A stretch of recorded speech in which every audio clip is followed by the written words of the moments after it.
All right, guys. There we go. What's going on? How's everyone doing today? It is Wednesday, August 12th, 12:15 p.m. It's been busy. It's actually been a quietly low-key busy last 24 hours of fights. Yesterday in our Discord, we had the Ryzen MMA fights from Japan streaming, and we hit a the boys in the MMA Discord gave a three leg triple that hit. It was plus 141.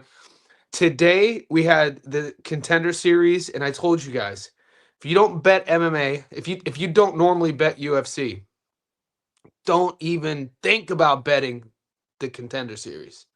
The Contender Series is as volatile as it gets. Maybe more volatile than what I saw in Ryzen last night. Ryzen was out of its mind as well. I just did a sneaky tenth of a tenth of a unit parlay just because it was a Tuesday night and I wanted to watch some fights. But the Contender Series, if you guys don't know what it is, it's Dana White, the head of the UFC. It's been going on for years now. It's a tournament every year. I think it's an 8 or 12 week tournament. Don't quote me on that. To where there's usually 4 to 5 fights, and these guys are fighting in the Apex. They're usually domestic level guys. They bring in either from North America. It's become pretty international now, and they fight at the Apex in front of Dana cage side for a contract. And usually, you can't just win. You have to win convincingly, get a stoppage to get the contract, and then that's the drama at the end after all the fights. Dana has his little presentation. He gives contracts out. So today alone, the 5 fights, I think there were 3 upsets. There was one of the worst robberies of all time. And me personally, I'm tuning in just for the love of the game. And I actually have the most fun. The most fun you could ever have, I'm not lying to you guys in terms of betting, is during live MMA fights in our Discord. That shit is hilarious. The MMA fans, because MMA is a newer sport, they're just younger. So the guys in our Discord, the MMA side, the way they talk, they're just outlandish. So it's a good time. My ticket got cooked the first fight. You know what I'm saying? But you kind of have to know what you're dealing with. If my mom's listening, I apologize for the metaphor. What I always say, betting on the Dana White Contender Series is like going to a condomless whorehouse. It's fucking risky, bro. Super risky. So that being said, we will be streaming those fights. That was week 1. We're gonna be streaming the rest of the season in the Discord. I don't want to hear anybody bitching or crying that you lost money on Dana White Contender Series. If you're not, like, literally condomless whorehouse. That's all I'm gonna say. If you're not having fun doing it, the betting, don't be betting. And if you're betting to get rich on the Contender Series, you probably need to call the 800 number. Anyway, that being said, we got fights in 5 hours. So if you're in Australia, if you have the KO Sports app, I know it's on KO. I couldn't find it on the Zone, which is fine. I pay for the monthly KO subscription, and hopefully our resident streamer in our Discord, Kyle, will be streaming the Australian card. Terramona's fighting, Savage, Zarafa's fighting, Jazzy Parr's fighting, and we got a parlay that's live. So we'll get into that. I sent the link out. Julius reached out to me. I think Julius is going to come on the stream whenever he wants to. I gave him the link. Yeah, I'm going to text him now. Pop on at any time. I'm going to pull the odds up right now. And then we also have the UFC card this weekend and Clarissa Shields. And guys, for how much it pains me to say this, you guys know I'm not high on Clarissa. She's, for various reasons. For how much it pains me to say this, I think I'm going to play the Clarissa Shields stoppage. I think we're going to do it. I think I plus 150. We'll see. I'm going to say what's up to the chat. I'm going to pull the odds up. And as you guys are tapping in, guys, join the Discord too, by the way. I don't like doing it's going to be pinned in the chat. We just passed our year anniversary. We're growing exponentially. It's amazing in there. It's a couple bucks a month. Either join here on YouTube or on Patreon. Multiple perks, not just my bets and my tickets, not just being elevated in the chats, not just becoming part of the best betting community online.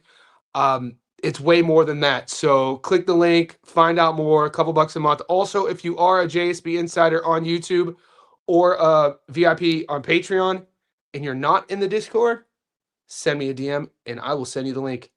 That link right there will be pinned. I'm going to say what's up to the boys now. What's up, my boy Mike? Sup, Johnny? Enjoy the contender. Hassan went. Yeah, Wint is a goddamn animal.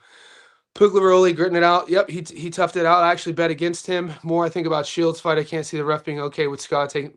Didn't even read this comment, and I love that we're in sync. Same. The Shields.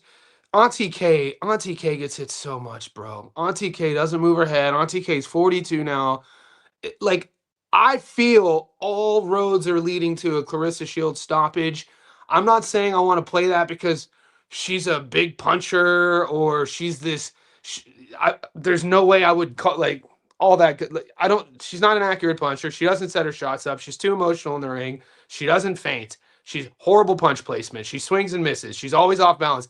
All that being said, she is athletic enough, and I feel she's has power. So it's not like she doesn't get knockouts because she's feather fisted. She hasn't been getting knockouts. There's a lot of variables. Moving up divisions, going up to, heavyweight, fighting bigger girls. I think this fight's at 160. Her, a more natural weight class for her.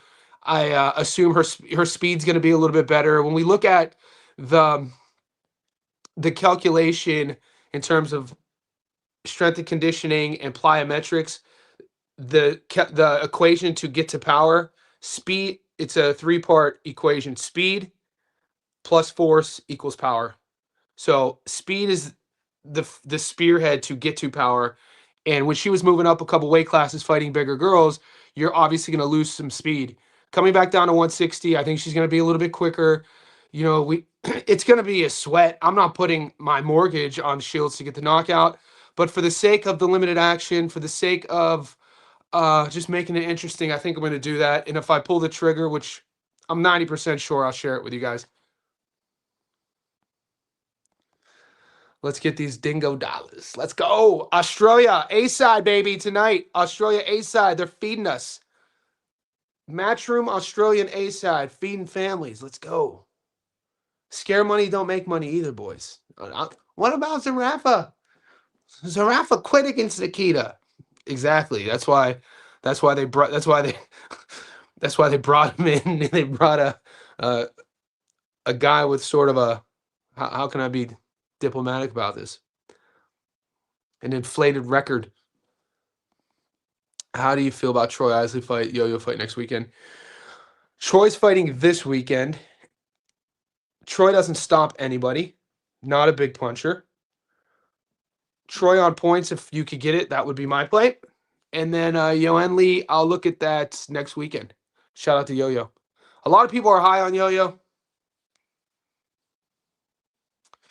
I still need to see more. You know me. I need to see more before I start saying that Cuban's the best in the world in the division. I mean, is he? We'll see. He should win, though. My boy went. You called it, man. Florida Atlantic. Did he go to Florida Atlantic or Florida International? He, got what practice squad for the Jets, and he looked great. Little tank. Johnny Mags, what's up, brother? PJ, I don't have none. Good. You don't need to be betting then, PJ. Big dog, PJ. You don't need to be betting. The best bets are the ones we don't make. You can't force it. If you're not getting the fights, PJ, it's probably a good sign. You got cooked today on the Contender Series anyway, bro. We all did. You don't need to be betting. PJ, you don't need to be betting today, boy.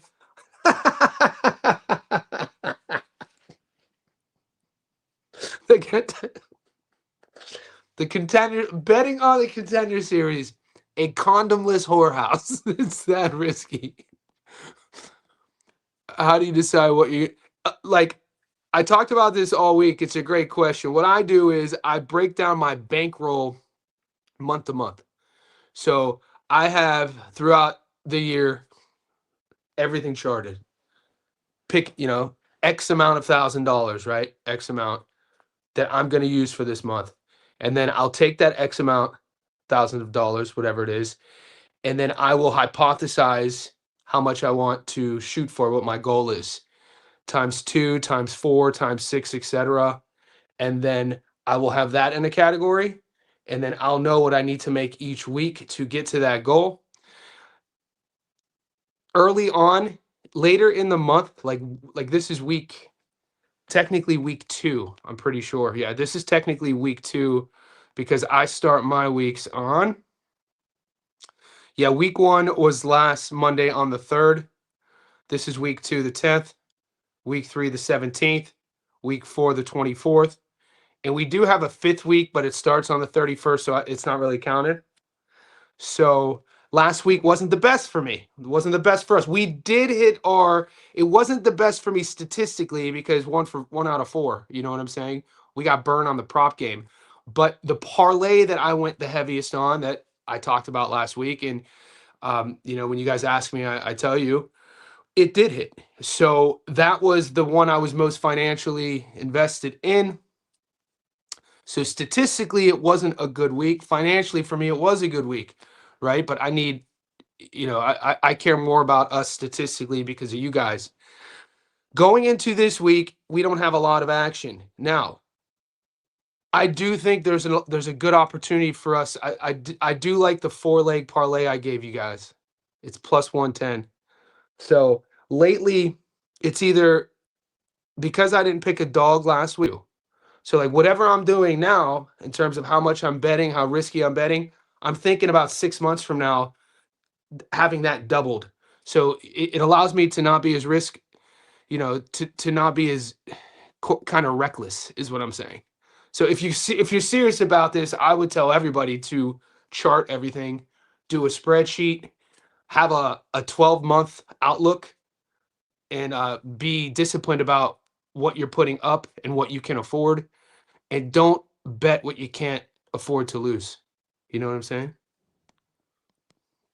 I hear what you're saying about Hassan was always going to get the finish in the first round and went the knockout. Most brutal part besides not tapping on the elbow. Oh, yeah. Yeah, Dana's comments. When Dana said, come on, dude, that guy did not, that guy was 1 for 17 on his takedown. So you're going to give him that I can not believe they gave him the fight. The Lebanese kid versus, they were calling the other guy, he was Mexistan. But Fabio. The kid Abe, the one who said that they won, he was 1 for 17 on takedowns. So you're gonna I felt like the judges maybe got the guys confused. When Paul Felder after the fight says the word robbery, this is a guy who works for the UFC who's doing color. Whenever one of your color guys doing color commentating is saying there's a robbery, and then Dana had to say it too after, that. And guys, there were boys in our Discord who lost thousands on that because that was the one fight that was kind of a 50-50 on paper. All the other ones, the 2 upsets were like 2-1, 3-1, but the 150-50, a lot of the boys, myself included, I had Fabian. I think that was his name, or Estevello. I didn't take Abe. Johnny, I got screwed with that Mexican fighter. Condomless whorehouse. Dana White Contender Series.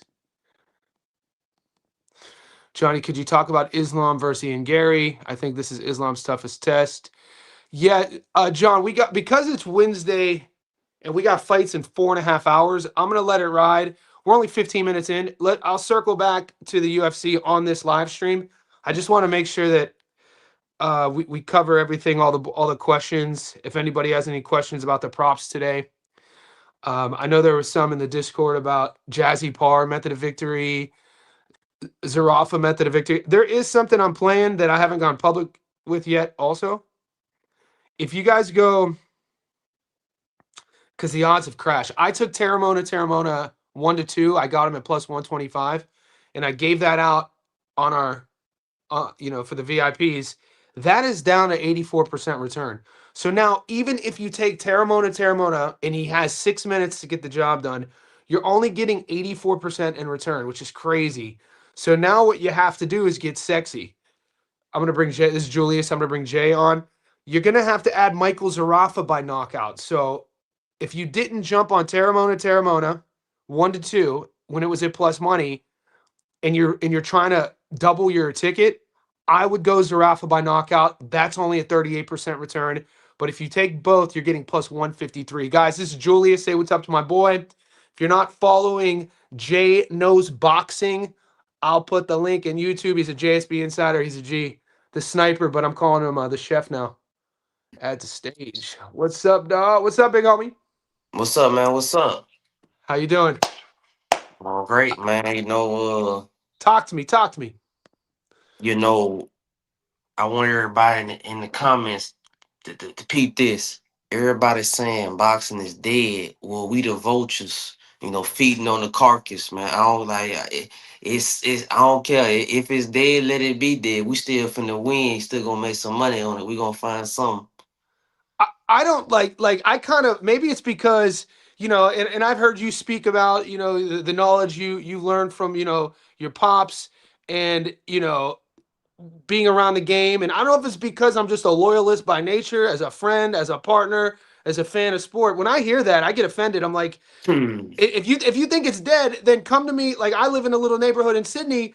I'll take you to like 5 or 6 boxing gyms, and you'll see these gyms filled with young amateurs trying to make the Commonwealth Games with different coaches. And then we got live shows all the time. So I I've never taken a pessimistic approach when it comes to boxing, because think about what the sport is in action, right? A ring, a bell, 2 men, 2 fists. Who's the better man on that night? Like, how is that dead? Like, that can never. Dana White, love him or hate him, my favorite quote of all time, Julius, he once said, the 2 things that humans will always do from the time we evolved, fighting and fucking. He was like, those two will never go extinct. So when people say boxing's dead, I think they might have ulterior motives when they're saying that. Um, this week, I'm speaking for the American betting perspective. I got no plays on the Australian card, man. I'm like, and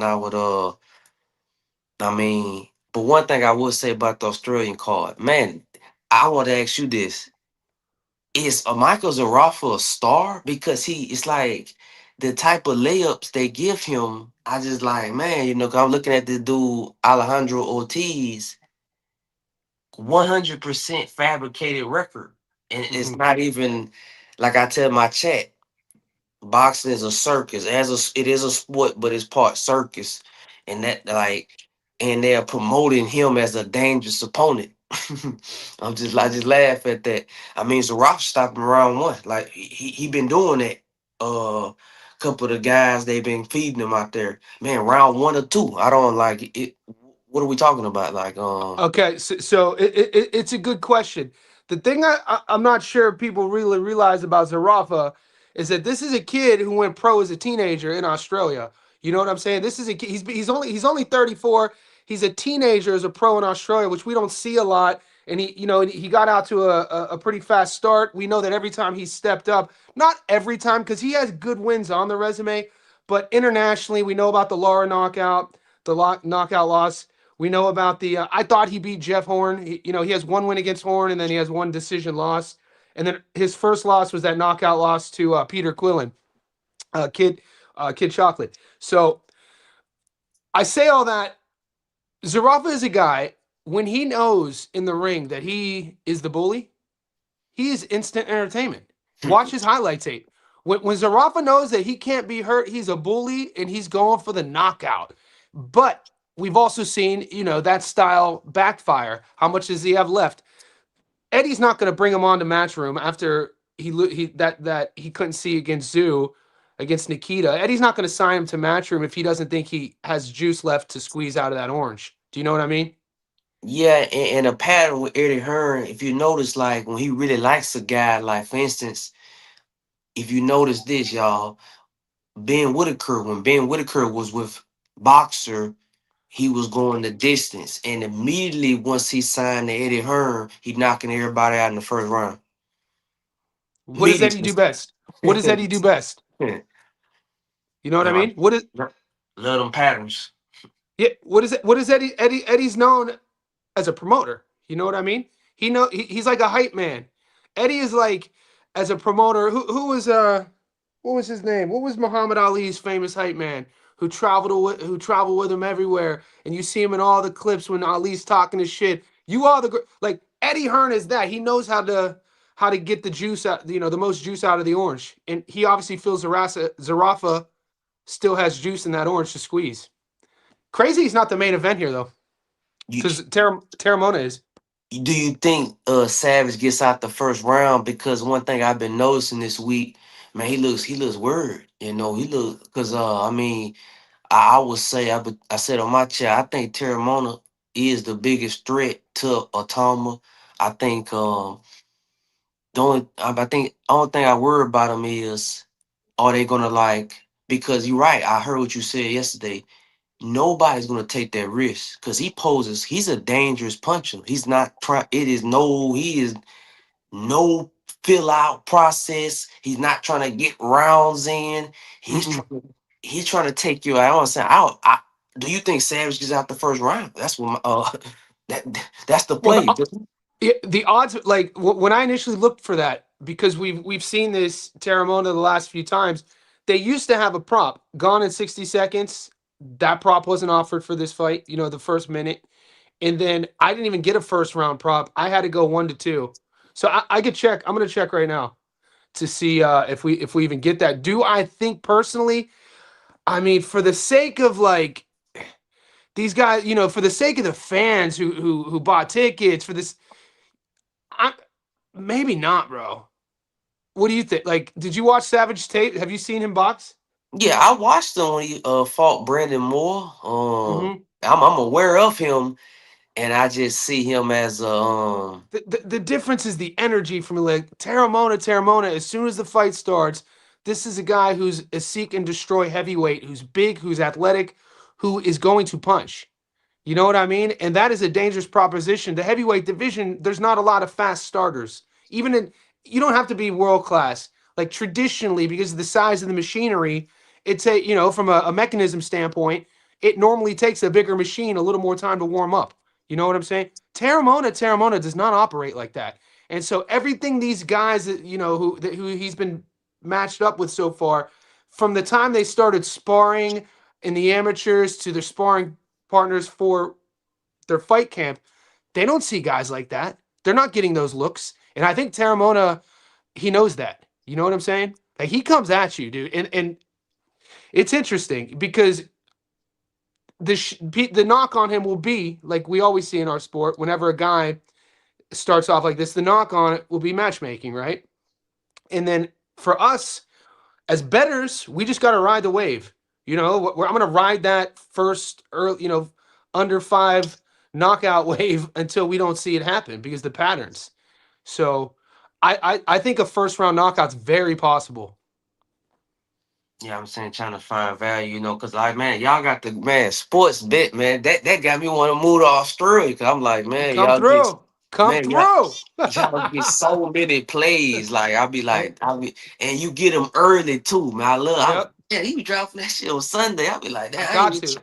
I ain't got nothing on my books, man. But And you know what? I at least I keep it within our community though because but it the thing about it is with this prop, because look, we can't, like you said, we got to find value. $1.08 for the knockout. You're getting $8. I don't want to say unplayable, but I mean, you know, I know people are going to play the points, the degenerate play, just because they see plus 875. And if this goes the distance, they're going to look like geniuses. But Terramona's first feature on Matchroom, first main event. The card is built around him. There's a couple. There's a girl that is one of his girls from his camp that I threw on a parlay. Were you getting an option to play? Her name is Lakeisha Woodbridge. man, I ain't got one play. Oh, you didn't even get one option to bet the Aussie card. I was watching Gary said the same thing on American cards. I don't know, maybe because like yeah, we in the South too. In America, I know I just picked up on this. If you live in the southern part of the United States, you do not get all the same as people in the north, the west. They got it geographic too. I didn't know that because some people told me they have gotten some plays, but me and Gary he in Texas, I'm down south too. It's like Yeah, we didn't get you any play. You know what I would do though. Now this is from a entrepreneurial perspective because you just launched your own YouTube channel and people are coming to you more and more for your expert opinion. Even though you don't get these plays, I think it'd be wise for you to at least list your reads on what you see. You know what I'm saying? Because so that'll also help you have a point of difference moving forward. Because there's not a lot of North American boxing content creators who are doing what who are talking about other fights outside of the U.S.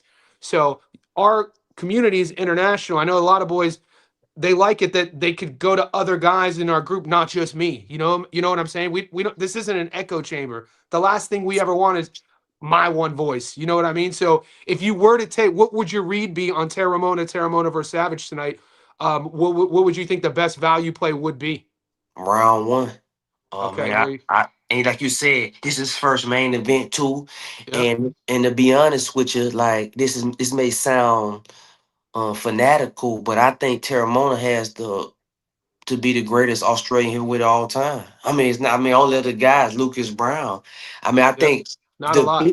they gonna sell out a large arena in Sydney, Melbourne, Brisbane. Him and Justin Hooney, and in the next 18 months, I think that's gonna be the who gonna be the face of Australian boxing. I'm taking Terramona.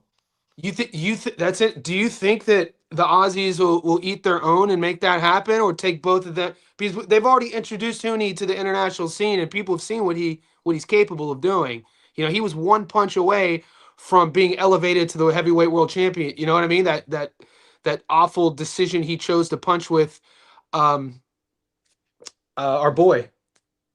Um, my the dude who just lost to Dubois. My name is slipping my mind. Fabio. Fabio. Yeah, I mean, Justice was boxing his ears off, winning every moment of that fight, and then he gets stomped. And then Justice coming off against Fraser. Fraser Clark came in shape. Big Fraze in the Justice Hooney fight. Justice had to show a little wrinkle to his game in that fight too. So you think that the Aussies will match those two, Terramona versus Justice? It would be the biggest, even though I'm not from Australia, that would have to be the biggest heavyweight fight in the history of Australia between two Yeah.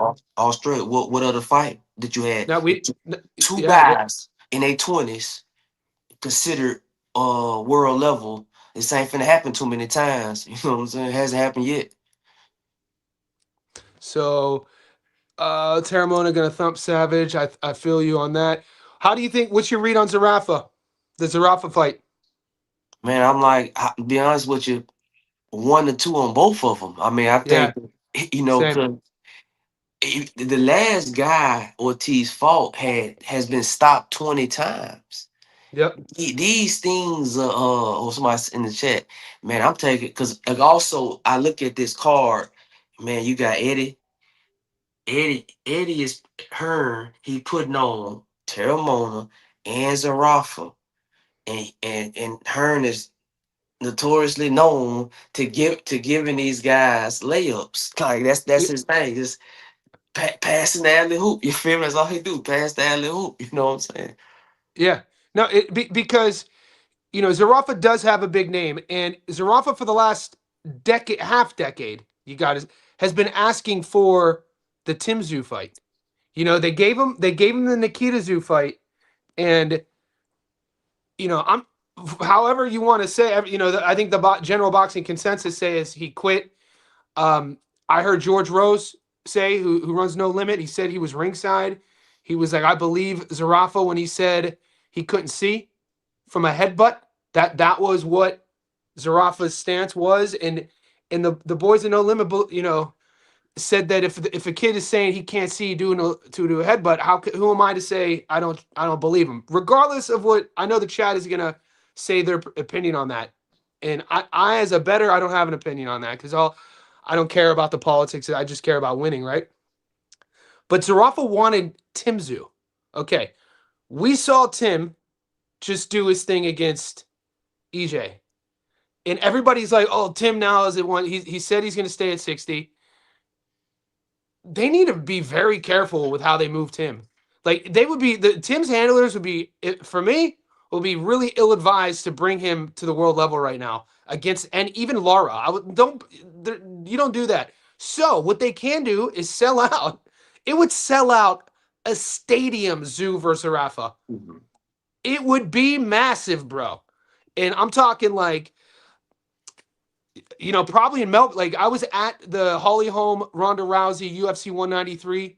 It was at there might have been like over 40,000 people there when this was MMA. So there's these massive stadiums that they could do them in. And I assume Eddie saw what he saw, seen what he's seen. Zarafa was already signed. I know Zoo's with No Limit. It would be a massive payday for both guys. Zarafa comes tonight looking amazing, starches this dude, and then they finally make that fight. What's your take on that? Yeah, and also the reason why I think Zarafa is going to be 1 or 2 as well is he's coming off that essentially embarrassing moment. They question his um and one thing in the boxing, the last thing you want to be questioned on is your heart. And that's what he's being questioned on. And I feel like if he come out here get a spectacular knockout in the first, second round, that could take the steam off that, you know what I'm saying? Because I'm aware, like I said, I'll be looking into different markets and what they say about Zarafa, and the consensus around that is why he not with No Limit no more, is that he quit. And that's as a boxer, if you want to build a lucrative career, that's the last word that you want to associate with your name. And man, I gotta give it to Eddie Heard, man. He know how to promote some fighters, man. Cause like I heard him he was speaking. He was like, "Oh, we got the Rafa against this dangerous guy," Yeah. and I'm like, "Man, I'm saying the guy's young.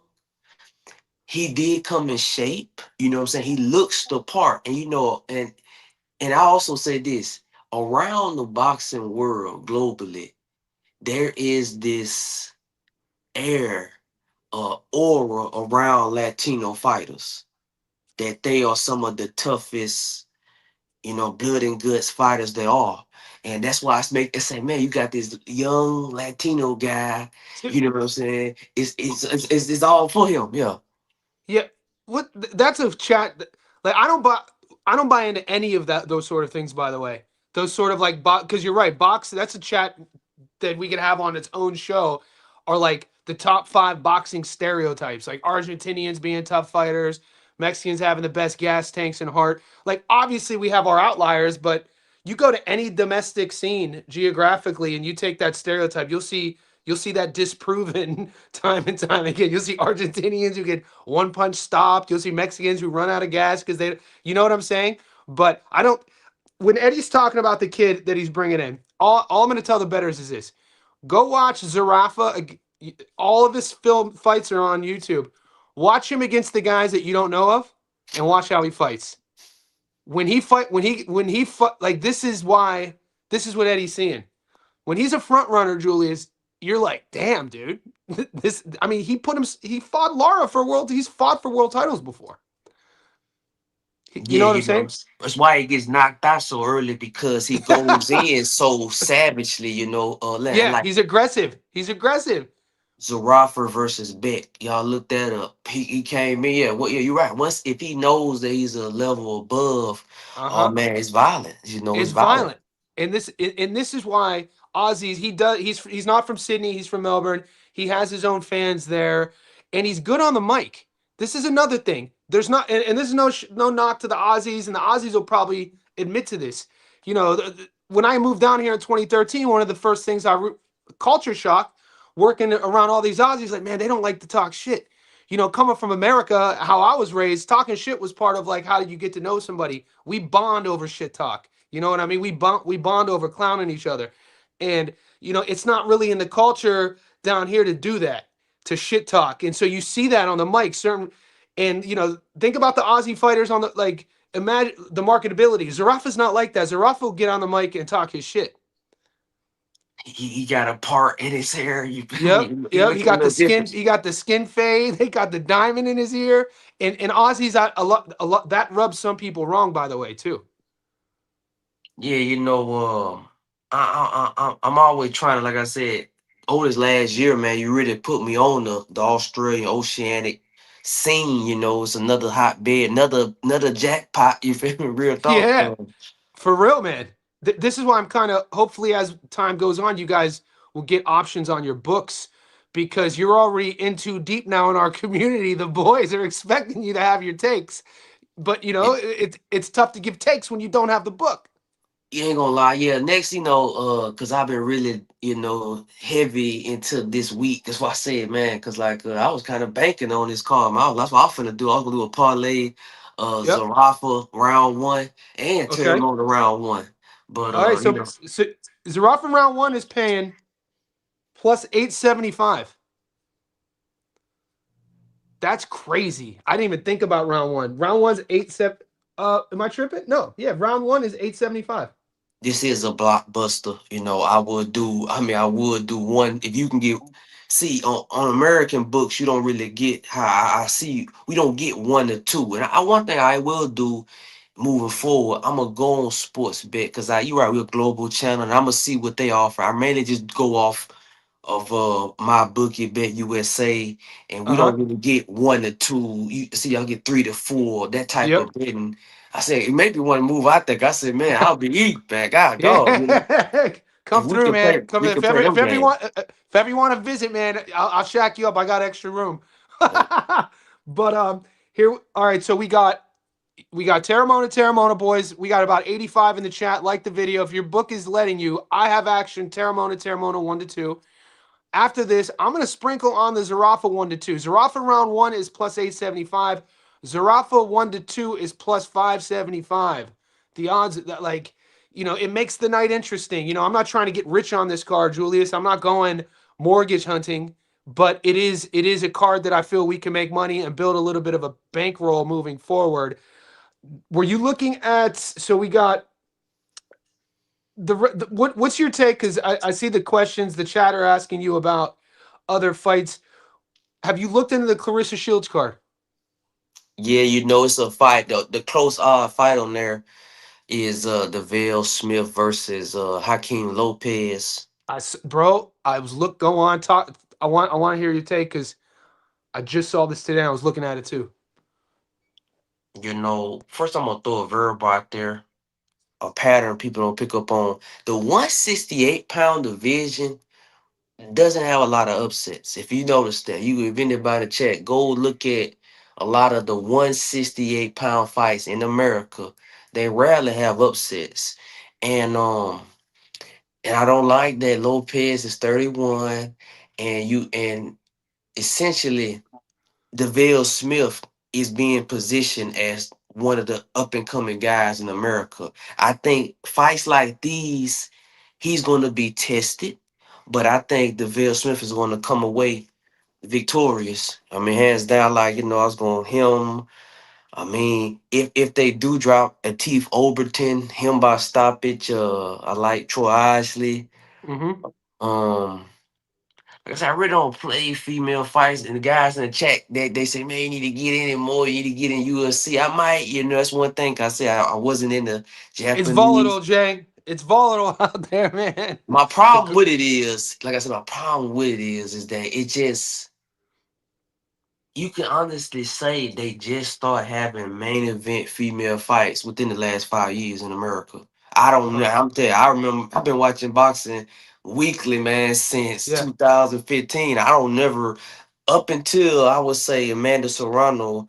And I said, so it's like it's hard. I don't have a I can't build really a database on that. So my database go back to 2016. So I have a large why. But I don't, it's hard for me to pick the read. And because it's such a new sport, you constantly involved. Like, I feel like the female fighters now are nothing compared to the female fighters 10 years ago, even. Like, I mean, they are us. Because, like, you got Gabby, you, one thing I put the knockouts, why you rarely see them, but then you do see them. And when you do see them, it's like, wow, I saw it. So it's like, I get what you're saying, but the lady is 42 years old. I've been looking at her Instagram and stuff. Um, you're she talking K look Scott. she look good. I'm looking at for that too. But and I'm looking at it's like, okay, you're 42. You know, I don't know the situation in Australia. It's like I'm looking to see some desperation. People say, "Oh man, it's my guy told me, hey, you being so pessimistic." She seems like she got it good. Like her life is okay. Like she's in shape. She seems to have a house, cars. But going back to Lopez, Lopez is struggling. That's why I also like he was fighting the TBL league. That is a sign of struggling. That is a sign of money issues because that lets me know that you're desperate for fights, and I don't like that. Be honest with you. So if I see a fighter in the TBL league, also notice I want y'all to pick this up. How many fighters who fight in the TBL, whatever it's called, league, come out and win in the pro fights? They really don't win. Yeah. They that's a pattern. Yeah.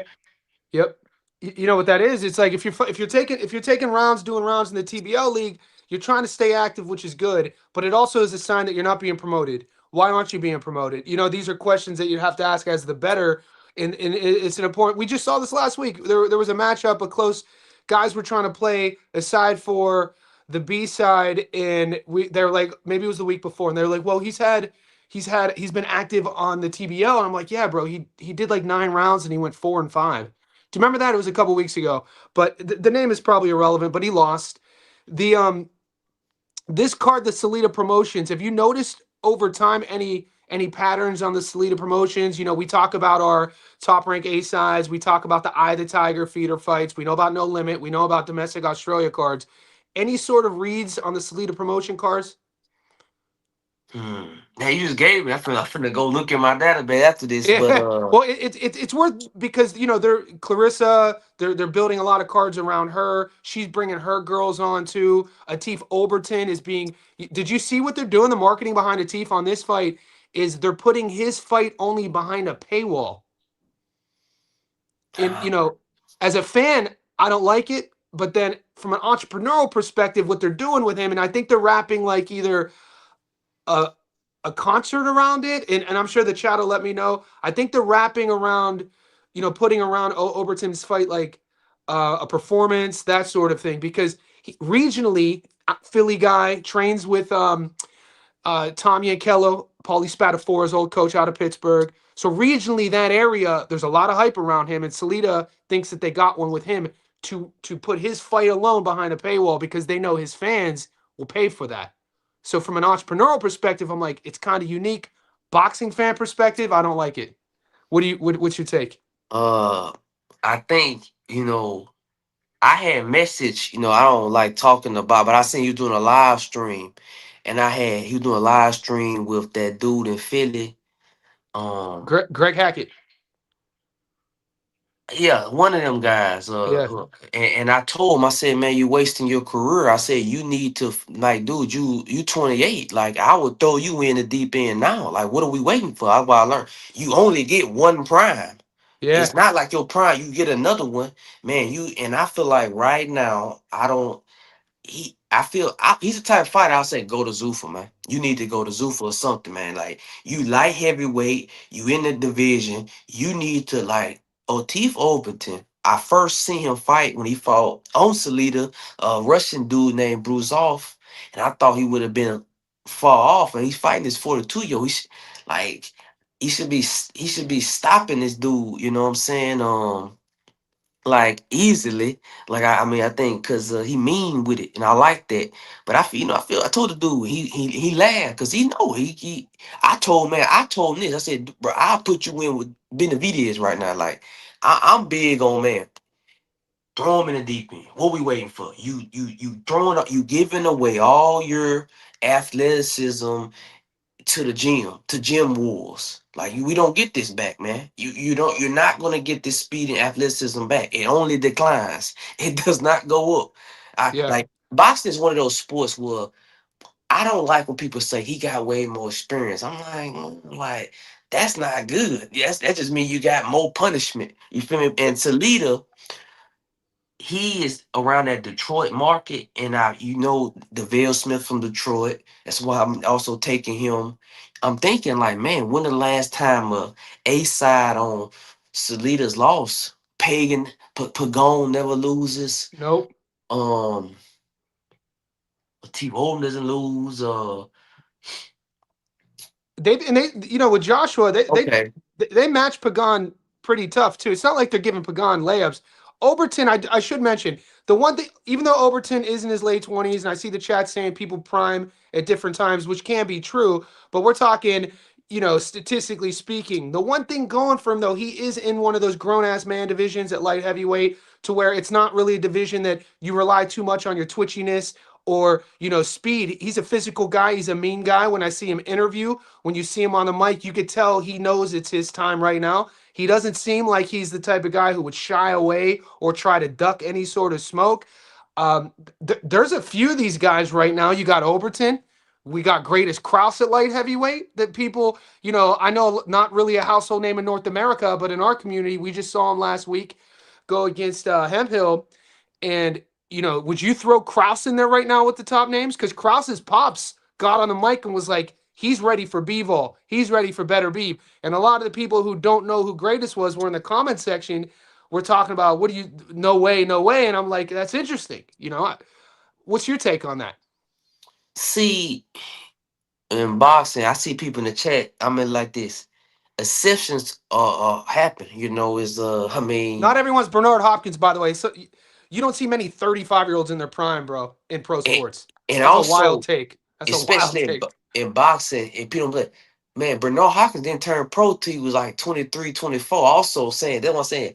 If you turn pro as a teenager, which Overton did, and all these other guys, that's different. I'm judging you. You've been pro 6, 7 years. It's and what Greatest Cross, he turned pro when he was I think 23, 24. So I would say he gonna have a longer career. People be forgetting this that a lot. I've been saying Jaleel Hackett, I think he's gonna burn fizzle out, man. He turned pro at 17. I mean, if you turn pro that age, we gotta get the ball rolling. Like Overton, Yeah. bro, you've been pro for a Well, while, but this ain't nothing new, man. Like, but I Greatest mean, look who Cross. they just paired. Look who they just paired Jalil with, Derevyanchenko. They know that. It seems to me as a 23-year-old who's, they know that. You enjoy Jalil now because he's not going to be here for a long time. I think they kind of know that. I like the way they're moving Jalil. And crazy take. I'm taking this. It's a crazy take, but I take many of them. I right now I would take Stephen McKenna to beat him up because I don't like the way he get hit, and McKenna Bro, is going to give him some punishment. He's not going to play around. tell everybody you said Steven and not Aaron. You said Stephen Steve, McKenna. Yeah, Stevie, you know that Tommy, after the Stephen McKenna fight, Tommy Randone gets on the horn and he's like, bro, he's like, Stephen McKenna's a madman. He was like, this is one of those kids, this is one of those guys at the bar who's just a psycho that, like, you got a kid, like, he'll fight anybody. He was, so you think McKenna would give Jaleel a run for his money? He could punch. everybody hits him. Jaleel Hackett has no head movement, no fluidity, and I'm also I look at. Remember, I was putting that Not Troy that stiff Wilson. though. It's not that he's stiff. He's not like David Nika stiff. It's not that he's stiff. Is that he is willing to get hit, and so far he has not been in a ring with a power puncher. And I feel like when you move a boxer like that, remember why I didn't like Pierce O'Leary, um, and his face. If you, I seen a picture of his face when he first turned pro, and I seen his face now. His face is already rearranged, and he's in his early 20s. His face has Jaleel. already been rearranged. You can look at his eyes. He got scar tissue built up. I'm like, man, I know Steve McKenna gonna hit him, and Steve McKenna gonna be the hardest punch he face. He gonna look at Stephen McKenna and keep it real. He gonna say, "Who's this goofy looking white dude? He ain't gonna do shit." And he gonna want to engage in 50-50. And when Steve McKenna hit him, he gonna wobble. Cause man, if a I don't 40 know, year old, man. if a Jalil's my boy, dude. I don't if know a if I can 40 year agree old can with hit you. you, if a 40-year-old can hit you that clean, I know. And Steve McKenna has a great amateur pedigree. May traveled the world. It's True. just that these guys never got. One thing Zuffa's doing is taking people who did not get promotional back and see. I'm like, look, man. It to me, it's like you say, who he fought. I'm like, who he fought? Well, who's been promoter? I mean, you can't get fights. It don't work like that. Boxing a Yeah. circus. You just can't wake up and say, I'm good at boxing, so I deserve to fight a top 20. What no. If you can't sell tickets, then they're not gonna put you in the thing. That don't mean you can't fight like Overton. Just because Overton been in the Philly club scene doesn't mean he's not a legit guy. But I would say him and Greatest Cross, bloodbath. And I think, be honest with you, right now, I'm taking Cross, man. I think Uh, Cross is a bet. I think Cross is a little bit more of actually a better athlete. I think his hand speed's a little bit more. It'd be a fun fight. We'll Cross see been how training with Tyson Fury. You know, and you right, no, Overton been training with Ennis. So yeah. yeah, but yeah. It's an interesting one to talk about. So what's the chat saying? Prime, they could be prime at 35. Jay knows his thing for sure. Do you think Shields gets the stoppage this weekend? I know you don't like talking women fights, and the chat knows how I feel about Clarissa. She, horrible punch placement, one of the most inaccurate punchers, guy or girl that you're going to see. She is fighting 160 though, a division that probably naturally suits her speed and power. And Auntie K gets hit a shit ton, and I hate playing female props. And I usually will only play Gabby Fundora by knockout, but I could be entertained by the plus 185 knockout for Clarissa based off of it's a Salitas card. Clarissa needs a knockout. You know what I mean? She hasn't been stopping people. And this is an older opponent who sits back on her back foot, who gets hit a lot at 160. I think the Shields knockout play might be the move. You know, a reason why I'm kind of hesitant and I wouldn't take it Mm-hmm. because she couldn't stop the other 40-year she fought, and it's like Cruz, couldn't stop Cruz. She fought another 40-year, but 43. that was a couple divisions up though. That was at you know when Man, she was a bit bigger. K Scott, man, that's you can honestly say this is her most all her career. This is her most, I would say, since she fought Christina Hammer. K Scott is in great shape, man. What Yeah, I said, she is not struggling.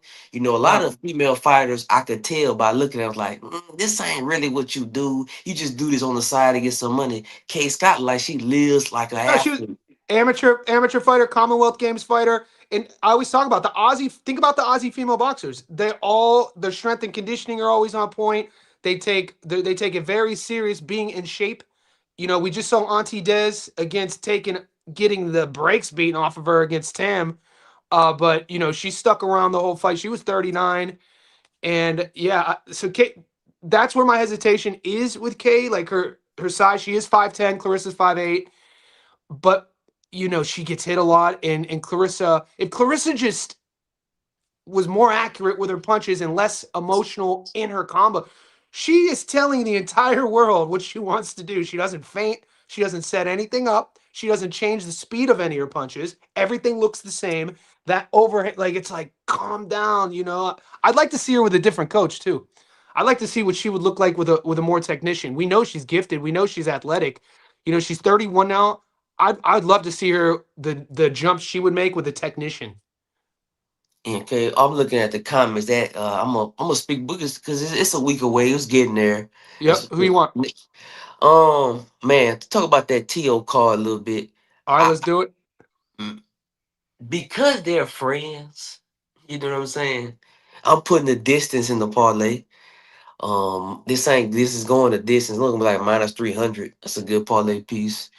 Um, Man, I'm gonna keep it 100 with you, man.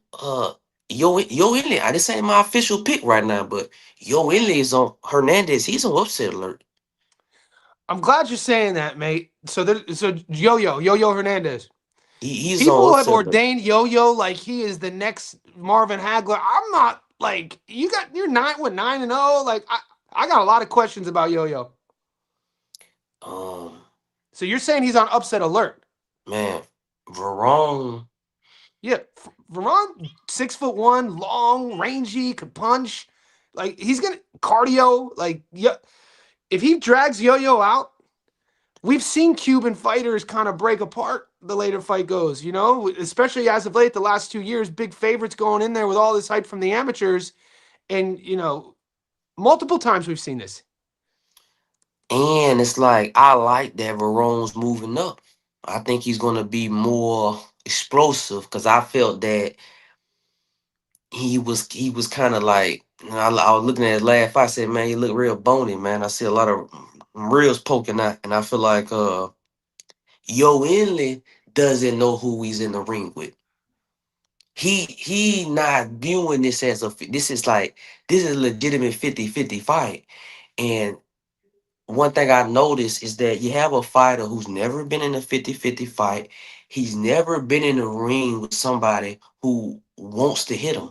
Like I said, this is something told you knows I says a lot. A lot of these fighters be believing what everybody's telling them that they's the greatest ever, this and that. But it's like you haven't been in a ring with a guy who 100% believes he's going to win. They don't care about the Verone, hype. They don't care about what your name is. They don't care about your Olympic pedigree. Like, if anything, they're gonna like Veron is a beast. Like mhm, we've watched him. If you've watched Francisco Veron, he's going in there 100%, thinking that he's the favorite in this fight. 8-1 is super disrespectful. I'm reading the chat. Guy said Verone has brain damage. Man, Verone been looking good. I mean, I don't know. Who Henry said that? Williams. He said Brandon Adams, and I'm gonna say that fight right there.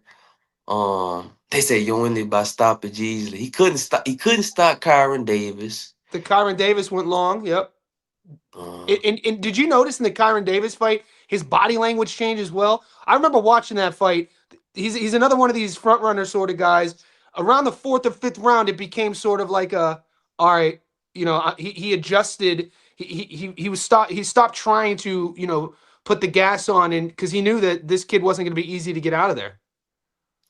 Verone is an Olympian. Verone has one thing. Verone has defense. He has layers to his game. Body He punching. he's going. Yoenis Hernandez again. A lot of them Cuban guys. What I notice is because they're so thick in the amateur scene. One thing they never do in amateur boxing is body punching. And I've noticed that a lot of them don't know how to react to it. It's they have not been trained because a lot of them Cuban guys they've been. The question is, I don't know how old your handler is. They say 29. The bro could be, man. Hey man. This is notoriously known. I'm not being a Yes, conspiracy theorist. I get it. I get it. I get They it. forge them birth certificates all the time. They say you 29. Bro could be 33. You know what I'm saying? And Verone is young. He's never been stopped. I I'm still mean, pissed. I'm still pissed at the Terrell Gachet stoppage, man. When we were watching the tape, what I was seeing in Gachet was a game plan. I talked about this the other day on my live. I felt like it got stopped early. I felt like the old vet knew that he was going to have to take a lot of shots. He kept his high guard, taking a lot of shots off his arms, and he was going to pull Yo Enley into the mid to late rounds and see if he could get him mid to late rounds like a true veteran would against a big puncher. And they stopped it in like what, the fourth? And I don't even think a lot of shots were landing clean. I'm still salty about that because I wanted to know as a future better, we needed questions to be answered. Is Yo-Yo the type of guy that believes in himself late when the fight is still there in the trenches? And we see this time and time again. Guys like to be front runners, but when they're not the hammer and they're the nail, they kind of switch. Things change. I'm gonna give you a Veron's pattern. not. Veron's going to be there the entire time, unless he gets knocked out early. Which could happen. Yo-Yo could catch him early. Veron's not going to disappear. I'm gonna give y'all a pattern that we've been happening last couple weeks. They have an A side and they build him up as this murderous, dangerous puncher. And then he fights a B side who's coming up in weight. They overlook him, Chamberlain, Gilly. They bring him in. They moved up in weight. I'm trying to tell y'all don't understand the level of killing. And people, this one's I watch a lot. Nobody talks about this. Weight cutting is killing fighters. It's taking away so much from them. And I think that we looking at all the tape of Verone was at 154. He come in that ring next week at 160. He's it's gonna be a totally different fighter, similar to Mark Chamberlain, who's looking at all his 135. Your boy looked great, bro. Your I boy looked wasn't great. surprised, man. I said, man, I was written the people in the chats like, I was like, look, man, it's like What a I roller seen this from a coaster. What a mile away, great man. fight. It's What a a great roller fight. coaster. Every Um, emotion. That fight had every emotion. Jesus. One of my favorites of the year, that fight was. yeah, So yeah, really good. But Veron, right now, man, I'm saying moving play. I'm gonna see how they look at hold on. Wade. So Jay, I got somebody coming to my house. You have the floor, all right? So hold the live stream down. All good. You gotta understand in boxing, the promoter needs to romanticize the favorite and make him seem like something he's not because they're trying to get as much money out of him as possible. It's just right here. No, you're good. I don't know how Thanks, your brother. only yo-yo is gonna react when he get This is a hit with some boxing podcast. when he get hit with some combinations.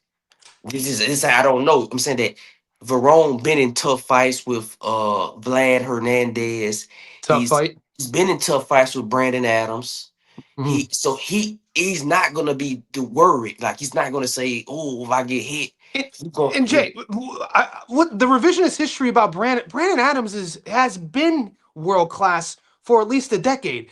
So like, you know what I mean? I saw somebody in the chat say he lost to Brandon Adams, so Yo-Yo will beat him. I'm like, well, Brandon Adams is a tough out still. We saw that. Man, he got head movement. Like Yoel Hernandez has never been. He's in, and I'm starting to believe that these boxers don't watch tape at all. They Mm. don't know who they get in the ring with. They just, I guess, like the promoter calls them and say, "Hey, man, we want you to show up on this date. We're gonna pay you this. All good. I'm just gonna train, and when I show up, I show up." Cause I don't know. Like I'm starting to question why I say I don't even listen to boxers. The only thing I listen to boxers for in this week, like I we just was a quick why I took Cam Simpson. In the interview I was watching with Troy Williamson, he said, "Man, I gotta fight for my kids, man. I got two young boys, and it's hard." I said, "Man, god damn, I gotta put that money on Simpson." I said, "God, Yeah, there's that sob story. I'm waiting, man. This week, hey y'all, if you hear a sob story, send it to me. Every week I'm looking for a sob story. Yeah. When I hear that sob story, man, I'm like, okay, sob story, it's time. You feel me? He was 35 too, and you know you had that. You guys not only call. I think it was you and Barium. You not only called Simpson. You called Simpson on points, or did you call the stoppage? Well, I just did my official was a money line, but Money line. I just yeah, and he got that. He went all the way down to a one minus 120 on my books. Yeah, So you know, he he really made some adjustments with his gas tank. You saw the adjustments with his game plan early on those first 4 rounds. He was I don't want to say less aggressive because his front foot placement was still there. He was still that stressful style, and we saw a little bit of the shoe shine in, but not a lot of the wasted sort of energy that we saw in the first fight. And I really like that adjustment from Simpson. and I want you to talk about this last fight that I'm like they conning the public, man, so hard All with good. this Thanks, fight brother. See ya. for I dip out. They are conning the public so much with this fight. And in reality, it's gonna be a blowout. Man, Moses Tama is gonna beat the shit out of Philip Hergovich. I don't know what people. I hope the casuals get in and they drop the knockout and under good. Cause I'm like, y'all telling me this dude who everybody hits cleanly. He would people forget this. He in the life or death with Joe Joyce just last year. People forget this. Keep I going. don't. Talk, Julius. He was in the life and death with David Adelaide, and also he keep watching the face to face. He keep talking about his chin. I'm like, bro, you 34. You 34. You known for your chin, and overnight it can crack. And it's like, and number one, everybody cuts him. Dave Allen cut him. All Dave Allen did was hit him with a baby jab, and he just started gushing. It lets me know, man, you're damaged goods, man. Your damaged goods, and people want to say it, they selling this up like, oh, we putting a Tama in a serious fight, y'all. What you talking? He ain't been in one yet. I got I mean, this is gonna be an absolute. I wouldn't be surprised if he stopped him in like 2 rounds. Like, I really think people are gonna be shocked, but I think it's gonna be a man. I'm talking people gonna be like, "Oh my God, Moses is The, the greatest ever." there's a bit of a sob story too. Did you notice this week in the face to face, Hergovich was talking. So 3 months ago, Hergovich was sobbing, storying about Dave Allen, the White Rhino having money to buy a house. Right? He that was 3 months. He brought that up. He was like, "How does he have money to buy a house? I don't have money to buy a house." That was in the Dave Allen fight week. He brought that up again, sitting next to Ituama, and in my if that's a sob story. You got to asterisk that in there because he obviously has a little bit of resentment about the money that he hasn't made yet in his pro career, based off of how good he feels he is. And And so he said he told Moses, which kind of sob story too. He said, man, if you was from, he was telling Moses, said, Moses, if you was from Slovakia, you wouldn't be getting pushed like this. Man, I'm from Croatia, and I had to work hard and hard. I'm like, okay, Moses okay. was born in Czechoslovakia, though. I'm saying he's not lying. Him being in UK does UK, him yeah, the greatest boxing machine in the world right now. But yeah. it's like It was a good point. It was a good you point. hate it, you hate him, bro. Like Yeah, you jealous of him. yeah.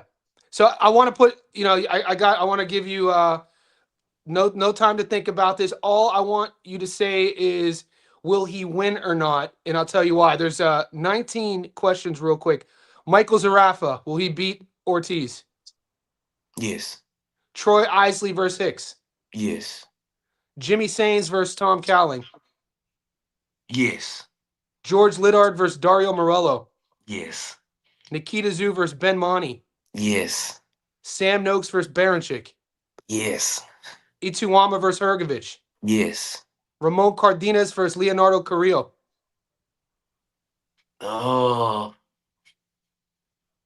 no, Najee Lopez versus Juan Carrillo. no, Lester Martinez versus Luca Plantic. yes, John Arobio versus Antonio Moran. yes, Alan Chavez versus Erickson Garcia. yes, Patty Donovan versus Tyron McKenna. yes. David Allen versus Thomas Carty. No, Jaya Pataya versus Narir Mikhajan. yes, There's a few more. Ryan Garcia versus Connor Ben. yes, Pat Brown versus John Hedges. yes, Jesus Ramos versus Nursultanov. yes, And then Pitbull Cruz versus Nestor Bravo.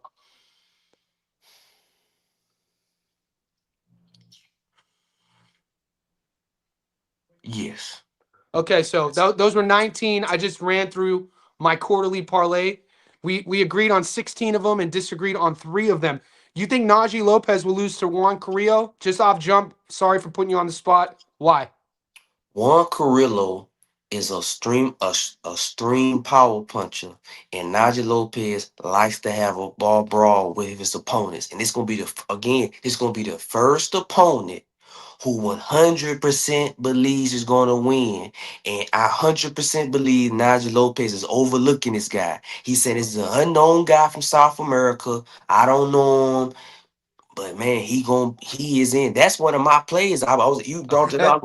I've Okay. been thinking Okay. about some man. He Very don't know good. it.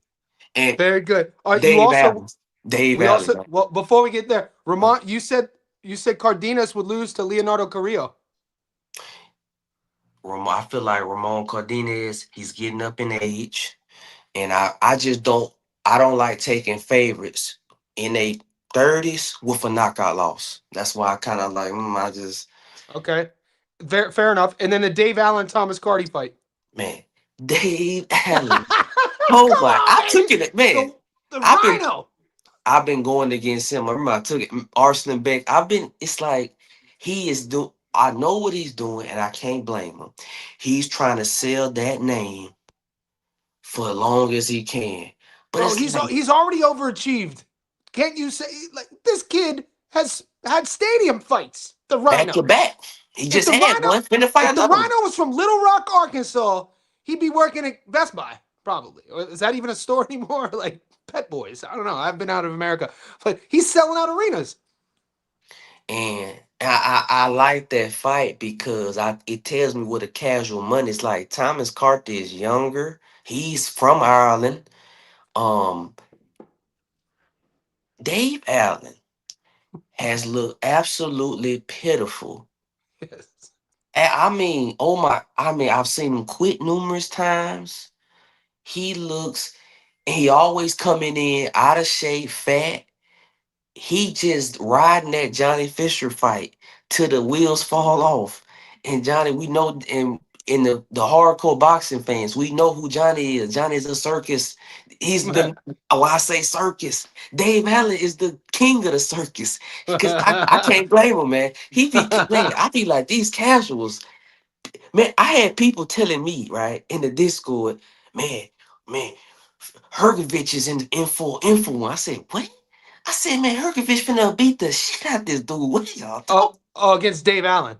Yeah, they was like, man, People Hergovich. were taking Dave Allen against Hergovich. He was to me, Hergovich closed at like a -700 favorite.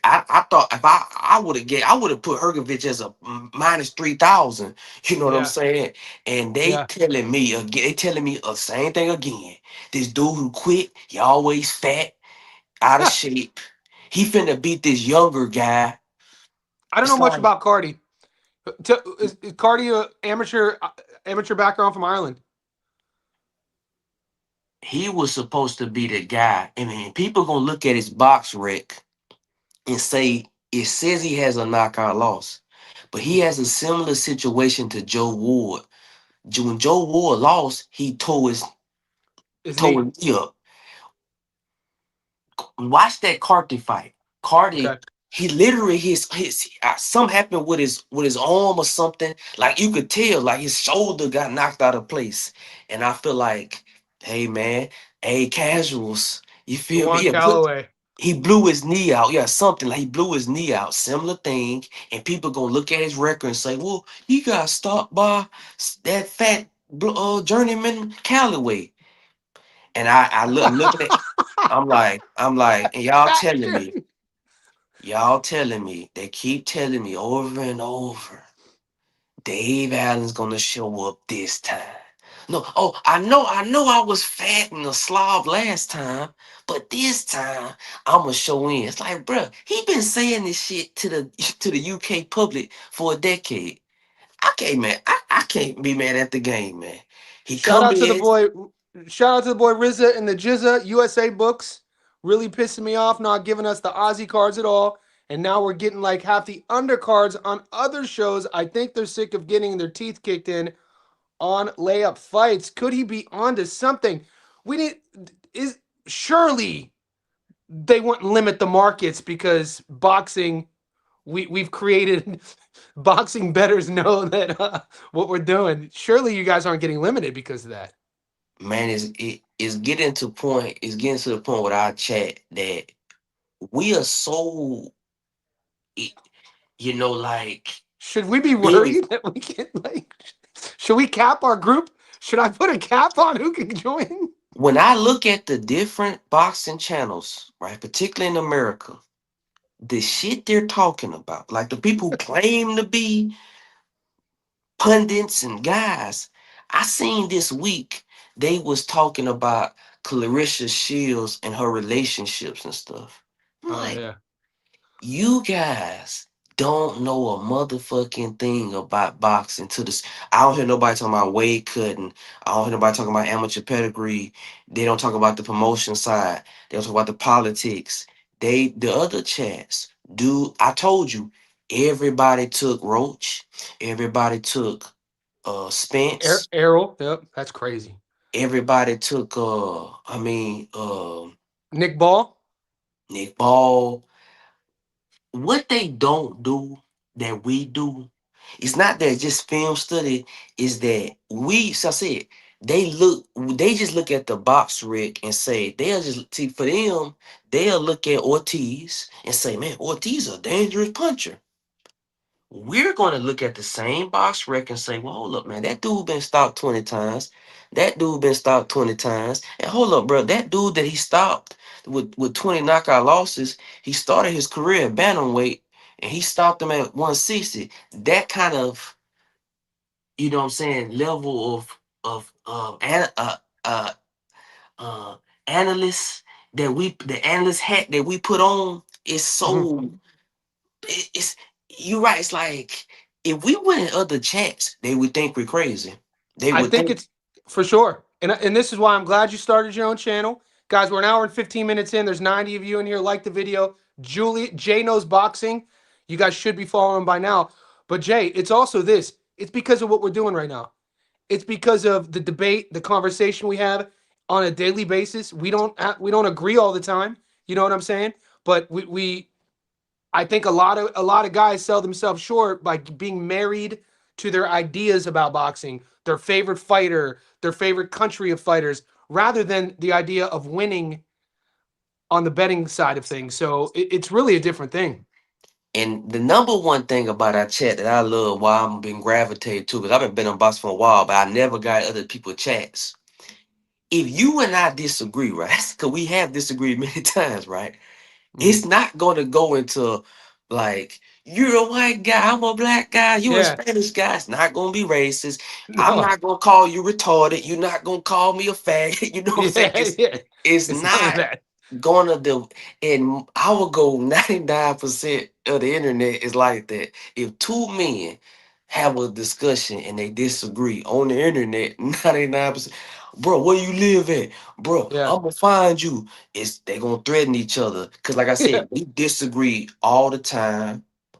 And the people in the chat who listening, can you name a time when me and Gary disagreed and we call each other names? Did it when have we're the only chat that you can come on here, speak Gary, your Gary, opinion. Gary's tripped on me before. Did you watch the live where he had a mental breakdown when we were debating Josh Kelly? He couldn't take it. I was kind of Gary's a bit he's a bit stubborn, but maybe you but that's our His point of chat, different. his chat, I'm like, I like Gary, but his chat, when I took the Chamberlain pick, they was like, "You're a retard. Julius Yeah, don't know boxing." They yeah. kind of bring it to I an elementary level. That's I think cool, they're but younger. I think they're younger. You know what I mean? I think he might, and they're a little bit smaller. Like our community has grown for what you're talking about. Not many guys online were giving you full breakdowns of why Tim Zoo would beat Errol. Just read the comment section how much I was getting trolled for that, and it had nothing to do with Errol. And this is just in recent times. It's like we're trying to win money. You know what I mean? We're giving reads.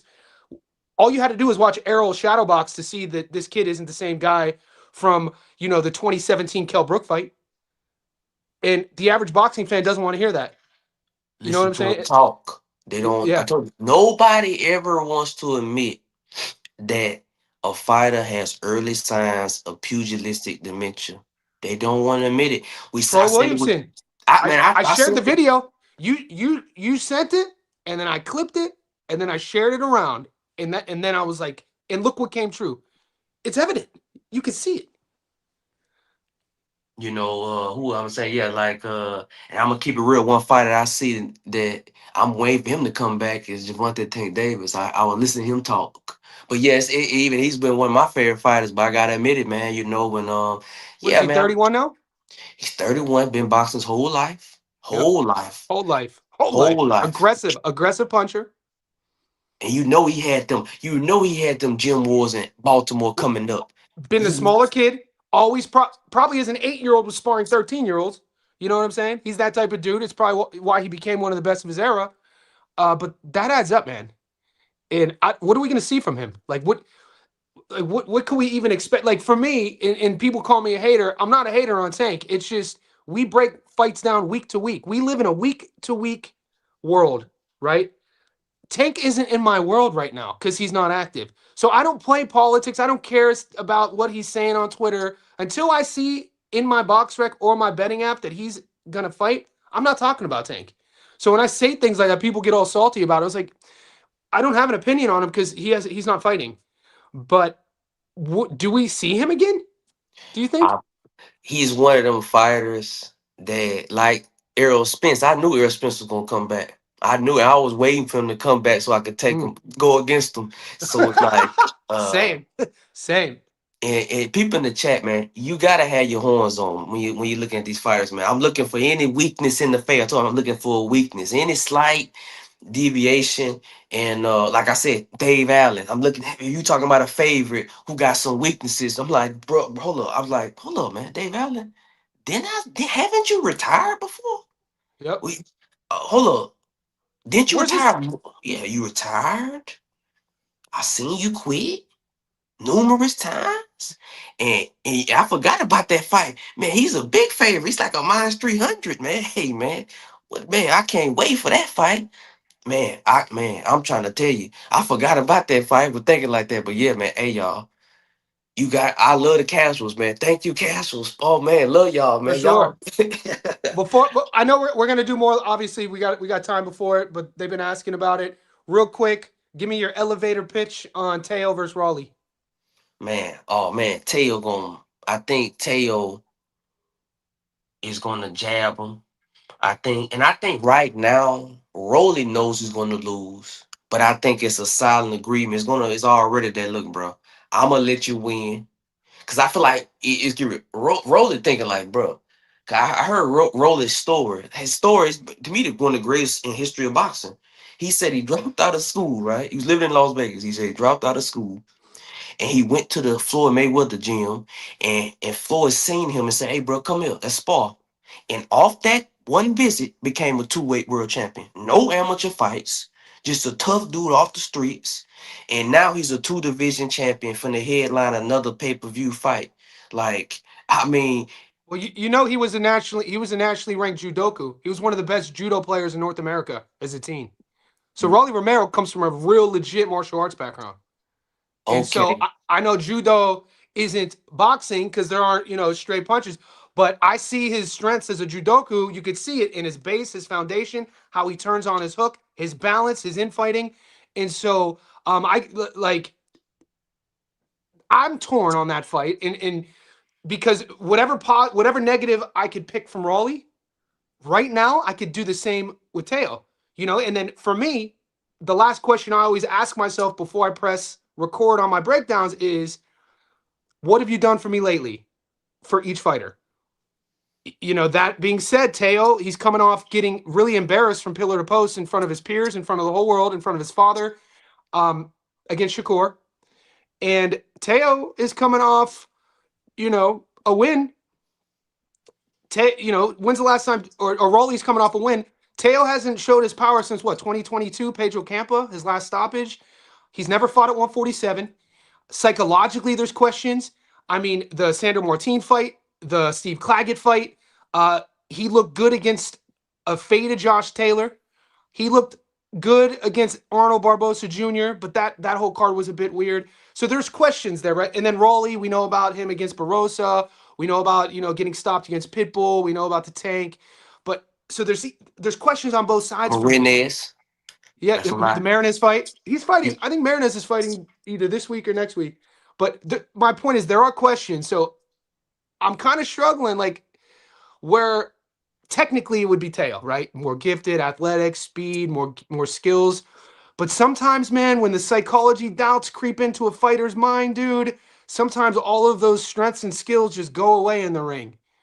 And something people sleep on with Raleigh is his timing. He has really good timing. He has a really good solid base and foundation. He has a good hook, and he's confident right now. I mean, is there more? He's a two-division world champion, like you said. I think he's an overachiever in the sport. So I also feel he's gotten really comfortable over the years playing this sort of underdog. Let people think I'm dumb. Let people sell me short sort of character. And I don't know what to expect on fight night. Oh, well, okay. Well, I'm gonna say we'll probably disagree on this one. I think a easy TO win, TOUD. I think Yep. my problem with Rolly is that people looking at the Ryan Garcia is a flat-footed fighter, right? Mm-hmm. And I feel like what his problem is gonna be is that Tio is gonna jab him. He's gonna who Rolly, if he's not knocking you out. If he don't drop Tio, Tio gonna win. Tio gonna jab him, combination punching, tactical defense. Mm. One thing I love about this move, he's moving up. Hmm. Man, he's one of them fighters. He should have moved up a long time ago. You He think he been so? man, he been killing himself to make. He should have been one. He should have, in my opinion, he should have started his career at 147. If you notice, we seeing that all these fighters who started at Not that one, big though. I mean, what is he? 5'6", 5'7"? Is he? He doesn't seem that tall. he Is he tall? looked He's he thick. muscular. He's, you know, he has, you know what I'm saying, has a good base. I In mean, my look at Paro's struggles going from 40. I always think 40 to 47 is a difficult jump. It doesn't sound a lot on paper, but like Paro's bigger than Teo, and we've seen him struggle with two bigger welterweights in his last two fights. if I'm T.O. Field right now, I'm Hmm. like, because you Okay. fighting a 147 pounder who also coming up for 135. Now, Yeah. if like this, if T.O. was fighting Brian Norman, hell no. He would I'm taking Brian Norman. But because he's also fighting a guy coming up who doesn't have a background in the sport, if we look at Rolly, if Hold that Rolly thought, is Julius. Hold that thought. I've seen fighters upgrade their skills after losing to Shakur, though. Padley Zepeda. All I'm going to say is Cyrus, Edwin De Los Santos. Go on. my problem with Rolly is that he's not a combination puncher. He is a one pop shot puncher. Mm. And I feel like T.O. This is when this is gonna be, and these people gonna be surprised. But I just think I love it when they move up in their 20s, not waiting until in their 30s to move up. You're in your 20s, you're fighting, and what's gonna happen early on in the fight is gonna He be could look apparent. great. It's gonna be apparent that Rolly can't get off on him. He's gonna have a very difficult time hitting him. Man, T.O. man, he losing to Shakur, who is the greatest defensive fighter of all time. I stand around. I'm gonna keep saying it. The greatest defensive fighter. Never gets touched, never gets swollen, never gets cut. Never like, come on, dude, right? Four division champion. Yep. I've never seen him bleed in the ring. 28 years old, four division world champ. Bro, four division champion. I've never seen him bleed in the ring. We're talking legendary status already. I feel he's greatest defensive fighter of all time, behind Floyd, Willie Pep, any in history, man. Because if you man, you cannot find a fighter who I ain't never seen blood, not even a little bit. I haven't seen no swelling. I ain't seen no cut. It's almost like sometimes I'll be like, man, it's like, where the hell they come from? It's something you can't prepare for. He's an enigma. And I feel like losing to him doesn't really show me nothing because Well, you going yeah, I just so the cycle. There's no issues for you mentally for Teo. man, I think T.O.'s gonna be great because I'm saying T.O. gets to move up in weight and doesn't have to fight a What full-fledged 147 pounder. what are Teo's gifts? Because for me, when I think about Lopez, I think about when he was at his best. He's 20, 21 years old. I think about that kid against Lomachenko, speed, athleticism, reflexes. I'm looking at a kid now, late 20s. How old's Teo? 27, 28, maybe 29? Is he 29? My point is, those sort of skills in the ring are the first sort of skills that degrade as we get older. So adding the 7 pounds going to 147, fighting on fight night at a weight you've never fought before, you can't expect him to be to have the same quickness, slickness, and then if you compile that with, I saw an embarrassed dog who was hiding in the corner against Shakur in between rounds. Go watch if you somebody put together the in between round body language of him and his pops. That doesn't. I don't think that goes away. Especially he hasn't fought since then. I mean, I don't know. I think there's questions on both. And as a coach, technically, obviously, you give all the gifts to Teofimo. But sometimes, man, we've seen this sport our whole life. Sometimes it goes the other way too, the psychological questions. So I don't know where I'm at yet with this. Like I said, one guy lived life fast. Rolly's, he did fight Yigit. Yigit was um if you look at this fight, this is the first opponent Rolly's fought. Every time he fights a fighter with no knockout losses, is always some fishy shit. And why nothing. The reason why I'll take this fight, he's been saved many times. Marinez beat his ass. I mean, go watch that fight. That was to Mm. me a clear win. And what's name whooped his ass, Barroso, Barroso. and he's getting those saves because they say, okay, we got this dude from Dominican Republic, got this dude from Colombia. There are nobody. T.O. sells tickets. Mhm. He ain't finna. He not finna. They not gonna give him no help. You know what I'm saying? And it's like this. The only way I see Rolly winning, T.O. gotta hit the flow. If T.O. don't hit the flow, T.O. It's gonna be a TOUD all day. Yeah, I Oh. think that like logic for me, my bank account is TO on points. You know what I'm saying? My wallet. And they friends. Yeah, yeah, sparring partner. Shout out to my boy Joseph Brown, by the way, the prodigy. I've been interviewing him since he was 16. He's been training with Rolly. He's like 19 now. He's on that undercard. They just added him. Do you know about Joseph Brown? Joseph. 19-year-old, fights out of Vancouver, trains with Benavidez Senior, part of the money team. Really, really, you should check him out. My playlist has some interviews on the channel with him. Good young fighter. Tall, big, long, could punch, athletic. But Rolly's kind of his sort of mentor. He brought him on the card.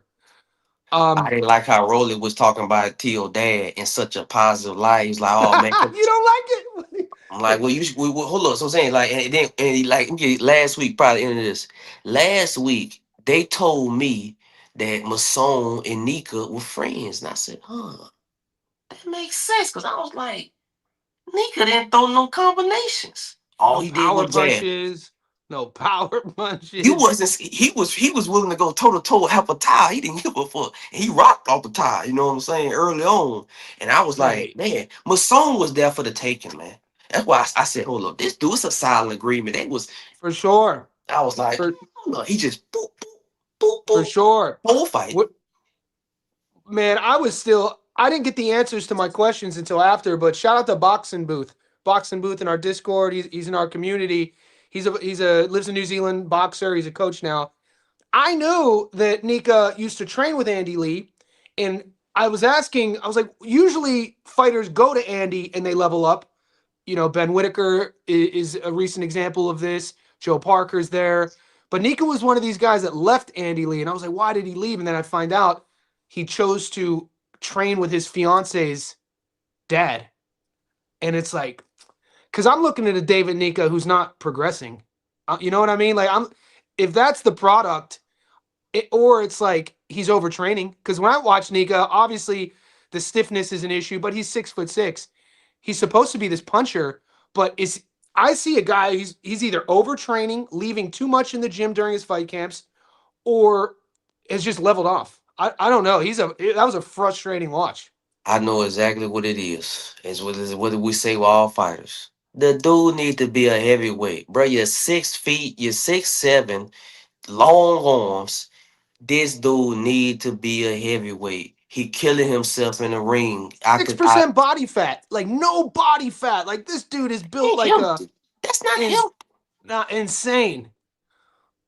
Well, yeah, I man. It's like I agree with Julius about the Nika fight. Nika has regressed, or Nika has regressed. he need to move up to heavyweight, man. And the money, I'm gonna tell this. I would say, Nika, the money's at heavyweight, bro. I I don't was gonna say understand. And you in Oceania, they could put you in a ring with Joseph Parker in New Zealand. I'm confused. Like you telling me you're gonna stay at cruiserweight forever, forever. Because he was mm. making the same weight in the amateurs. I looked this stuff up. You've been making the same weight since you was a teenager. Bro, you're 31. You and hmm I'm 31, bro. If somebody told me, hey, bro, we want you to weigh the same thing you weighed when you were 17, I say, what? mm. I don't even think you gave me $1 million, I could do it. You know what I'm saying? I don't even think I could make, like, when I graduated, I was like 147. I don't even think I could make that now. Like, even if you gave me 2 million, I don't think I could do it, you know? So yeah, my freshman year of college, I was playing baseball. I was weighing 100. I heard you said your grandpa played in the Negro Leagues. I heard you on a podcast say that. So I went to college for baseball. Baseball was what paid for my university.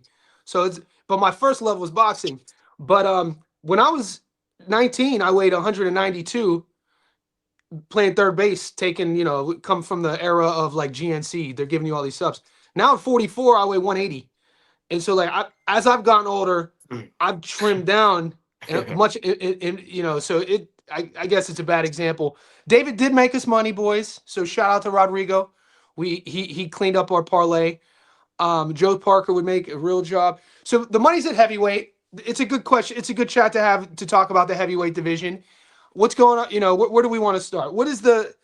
I heard that did Eddie really make it a point to bring like? Is there any energy in America to watch AJ and Fury in the U.S.? Um, in New York, like New York is a very international city.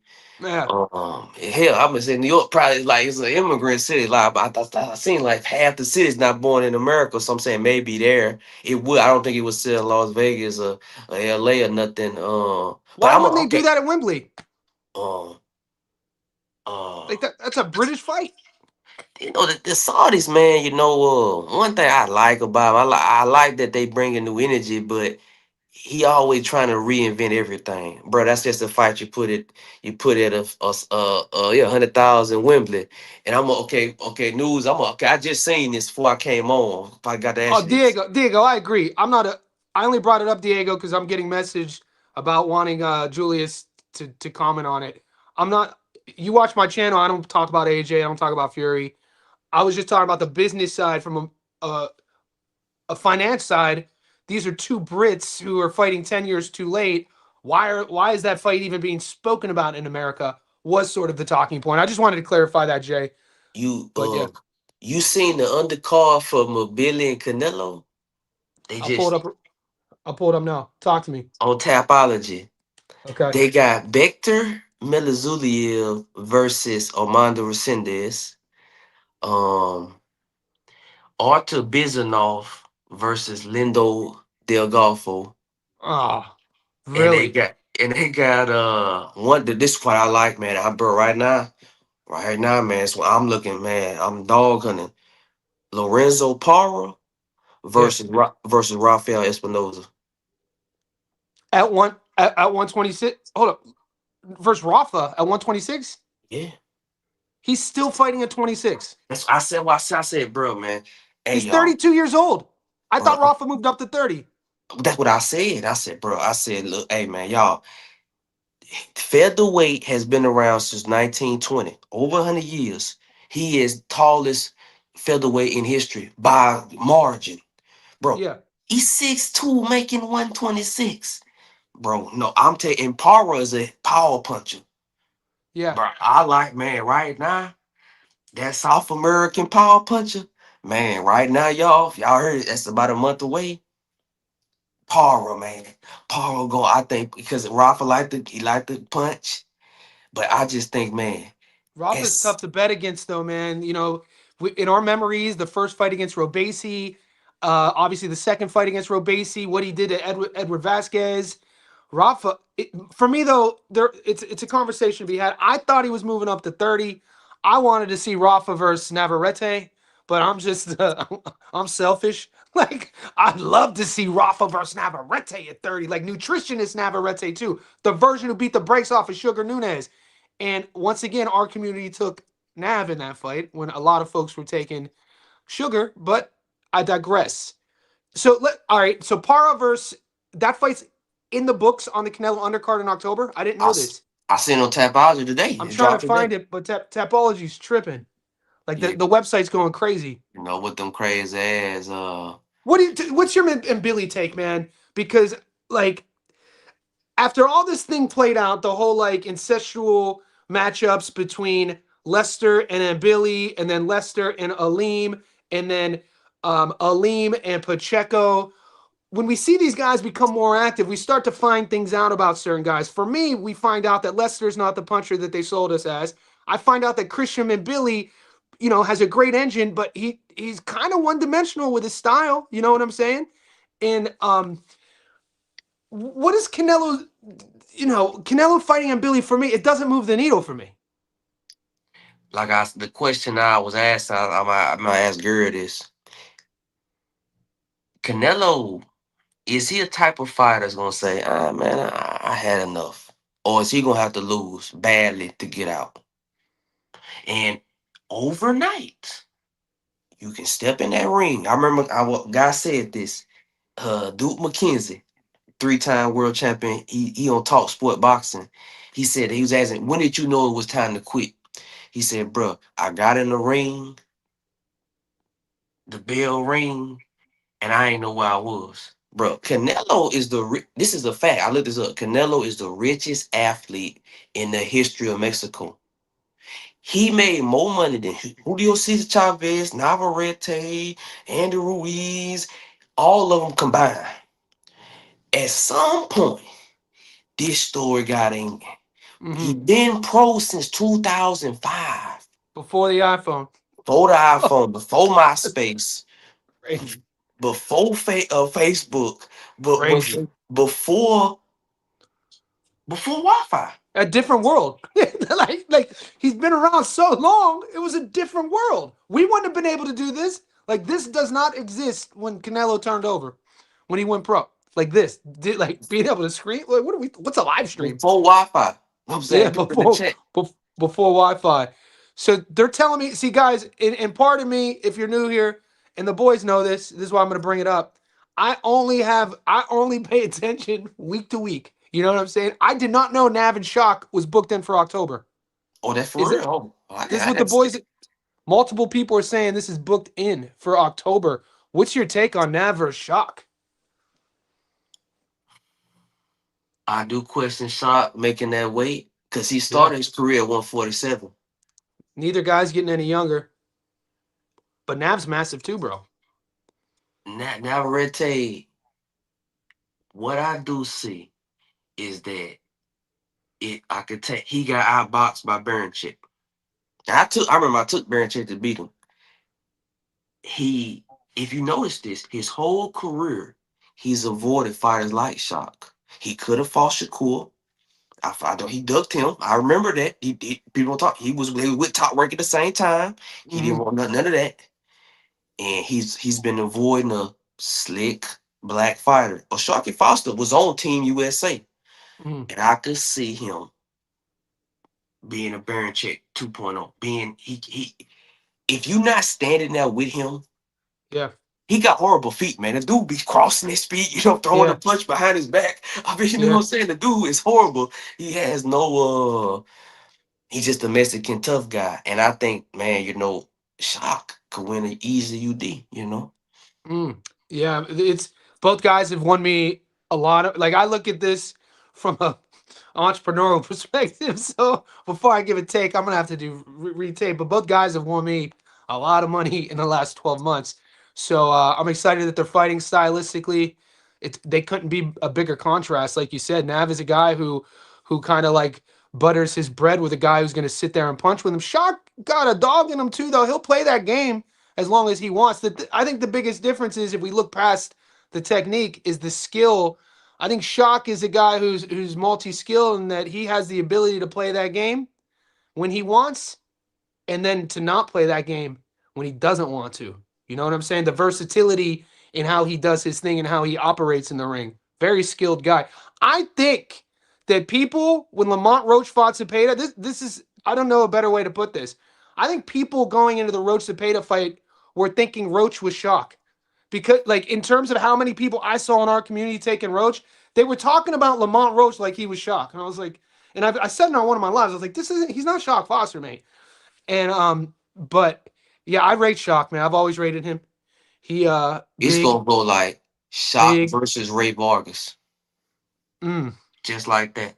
mm, He was a mm. big underdog, and I think Shock gonna be the underdog. And yeah, if you look You back think at that, Shock will be the underdog against Nav? yeah, Let's check coming off this. that coming off that knockout, Okay, against Sugar, but Shock's coming off the uh was it Fulton? man. You remember how they was building up? See, I like boxing, we forget about it. You remember how they was building up Sugar Nunez as he Bro, was he this, went to Japan. He fought. Yeah, he did his thing in Japan. He was a traveling soldier. His knockout to win ratio. I seen. I was there with him. You know what I mean? We seen it. and him how brutally, man. Ray Ford. Uh Navarrete beat the shit out of Nunez. That was like that was a beat down of the year. And we Was it? got him at plus money. Yeah. And Nav was plus money going into the Sugar fight, which was crazy. It was Ray Ford. You I know them. break too many fights down. You know I that break. casual money is gonna be heavy, especially a lot of Mexicans in America. You know they're gonna be heavy on. I know that fight gonna probably be like in San Diego, and yeah, I go, oh man, yeah, man, Shock gonna be the underdog, man. I'm gonna try to pull. I'm gonna see if there's an early line on that because that's interesting. Um, and damn, you brought we dropped some bombs. The Paro beating Espinoza take is an intense take. Of all the takes, we disagreed on three of them, but that one I thought Rafa moved to 30. Par is dangerous. He's not gonna like he might be 6 feet. Isn't he about 6 feet? Nah, he about 5. I think they say 5'8", 5'9", something like that. Okay, Lorenzo Parra. All right. Man, And then what are the boys? The boys are going shock. I have bet more on Navarrete. What's our biggest fight coming up? What's the next big one? I know there's a couple coming up. Do you think that Lester Martinez should be worried about Plantich?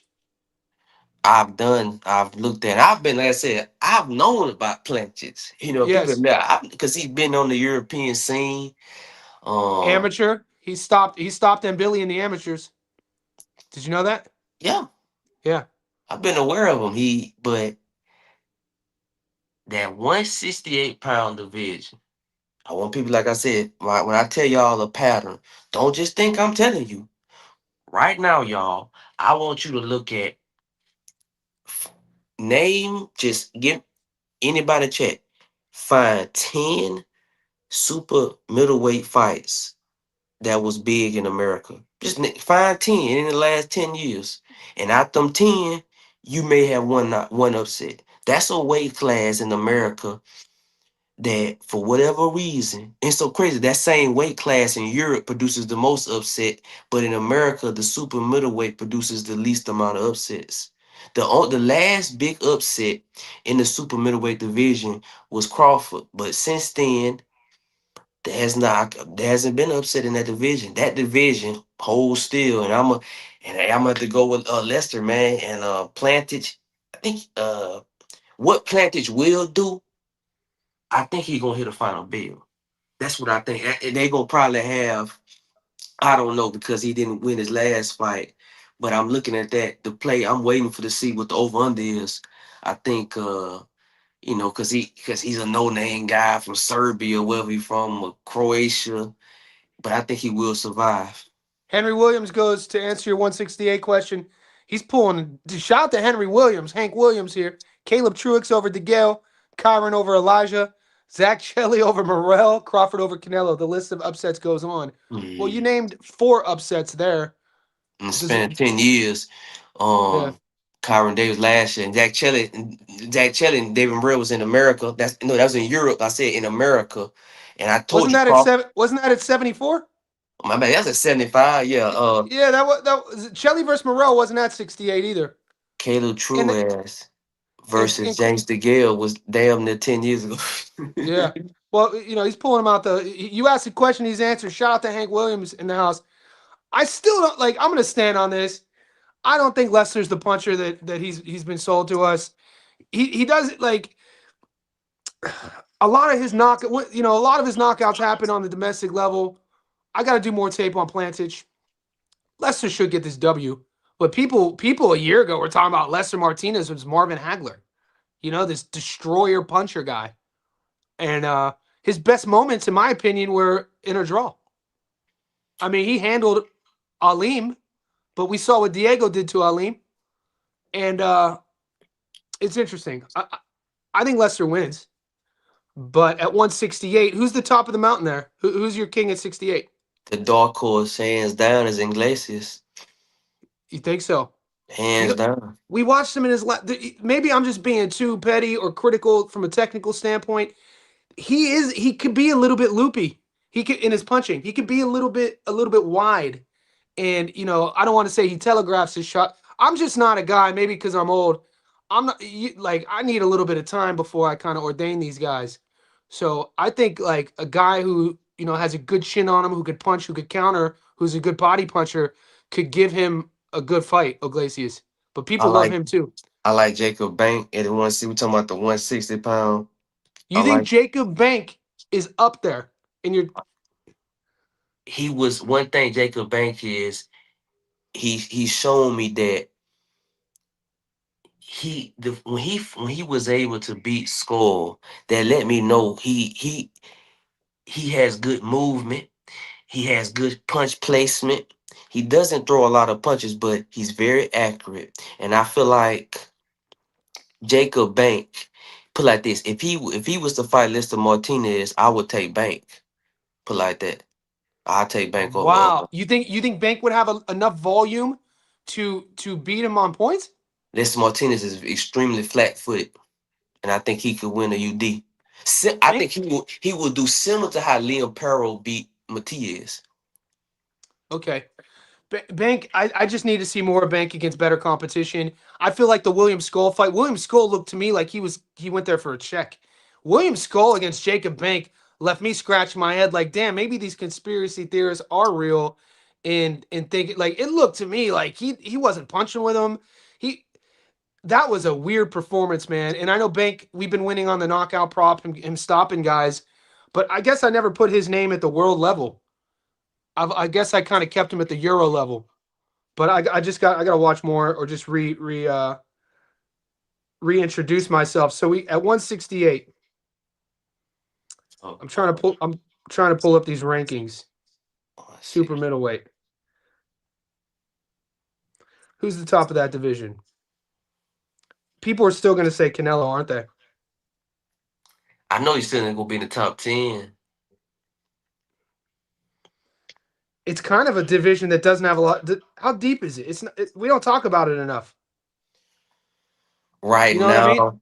Since It's yeah, um, I don't right now. I'm thinking Jaime Munguia, Alvarez, and Billy Iglesias, Pacheco, Beck the Bully. It's an interesting one, isn't it? I like Victor Bully at Yeah. that. Like I would take Victor Bully to beat Munguia right now. I mean, I did. Munguia though, bro, man, he looked a little bit better against Resendez. Who did you say Resendez is fighting? Beck the He- Bully? yeah, I think what I said. I think Victor Bully's finna stop him, Yeah. but see, I'm looking at Resendez like the circus of it. He beat a washed up Plant, right? Hmm. And people took that and now they I still running with it. Yeah. He beat a Yeah. washed Jerry Hurd, and people saying, well, okay. But outside of those two wins, they come on the Mexican club circuit. And Yeah. it makes you tough. But Munguia looked good against Resendez, mate. every time he left the Mexican club circuit and fought a 20-year-old fighter, got his ass whooped. Yeah, boy. Shout out to Billy Pickles in the chat. Those in the know about Billy. You know you're on a real boxing chat when Billy Pickles is getting a shout out. That's all I'm gonna say. People really had. We had boys in our group this last weekend doing breakdowns on the Billy Pickles fight. Man, shout out to the JSB chat. He got the dub too.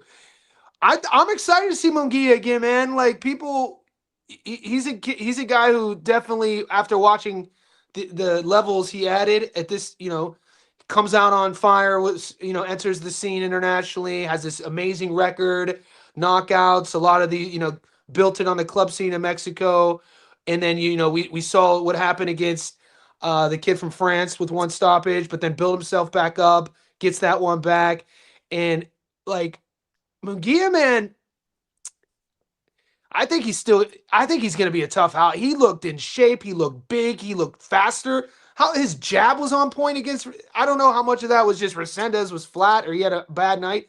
He made Resendez look really, really average. I think he's already average. Yeah. Munguia is going to lose to a boxer. His feet, he's got horrible feet. And he's a fighter that I say, look, man, you turn pro at 15. I think he's 28, 29 now. Uh-huh. Um, when I look at his face, it shows signs of degradation. And him getting stopped by that French dude let me know something.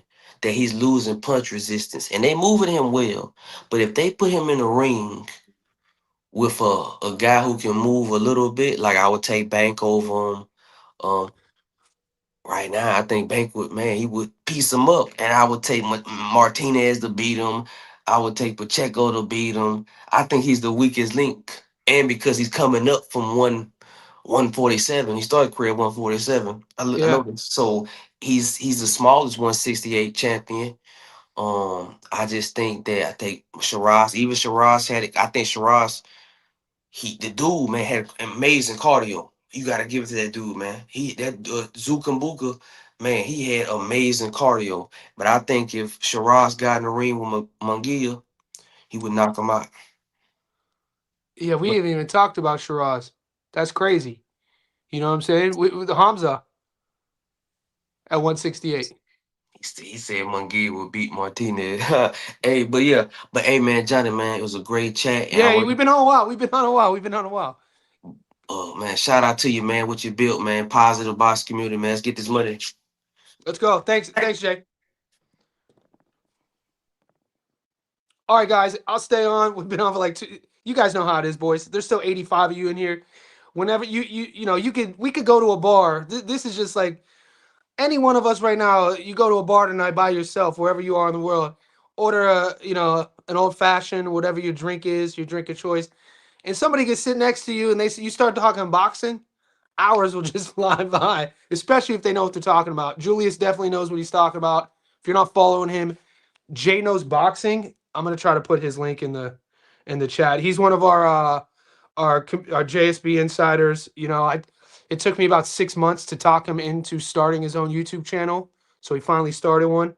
So and that's kind of like I think that's one of the thing that separates our community from everyone else's is the fact that we want to see everyone come up. You know what I'm saying? If you guys are there's so many guys in this chat right now who will go toe to toe or school me in a boxing chat. I've never sat here and tried to tell you guys I know everything about boxing.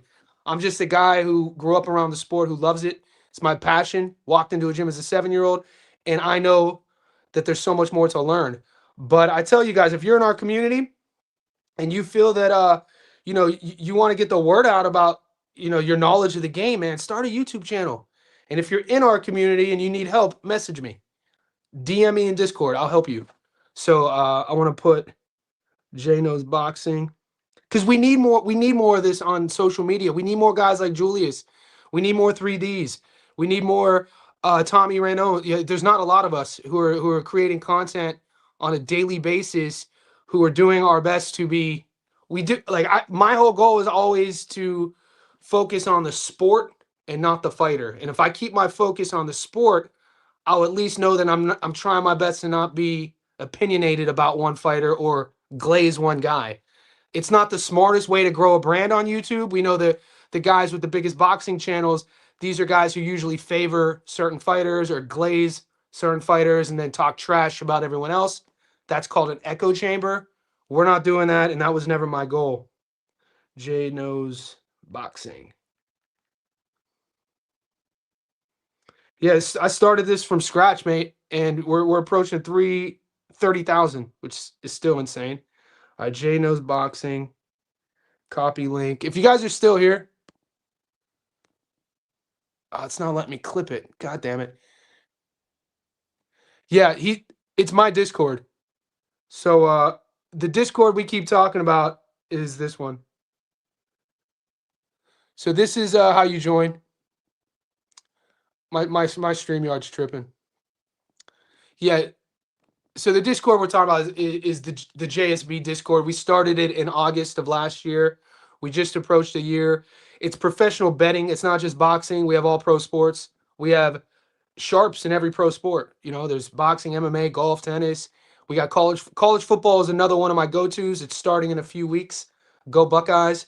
And so we stream all the fights. It's a community. Just as you just saw Jay and I shooting it up like this with the chat, that's literally our Discord 24/7. But we're sharing fight notes, we're sharing our tickets, we're sharing our parlays. The boys are, we have, Yo-Yo's coaches in our group. Shout out to Coach Bermudez. Yoenli Hernandez's coach is in our group. One of our guys fought last week. Shout out to Mike Tyler Christopher. He was on the undercard of Simpson versus Williamson too. And we're just a growing community, best community hands down on the internet. I always say it.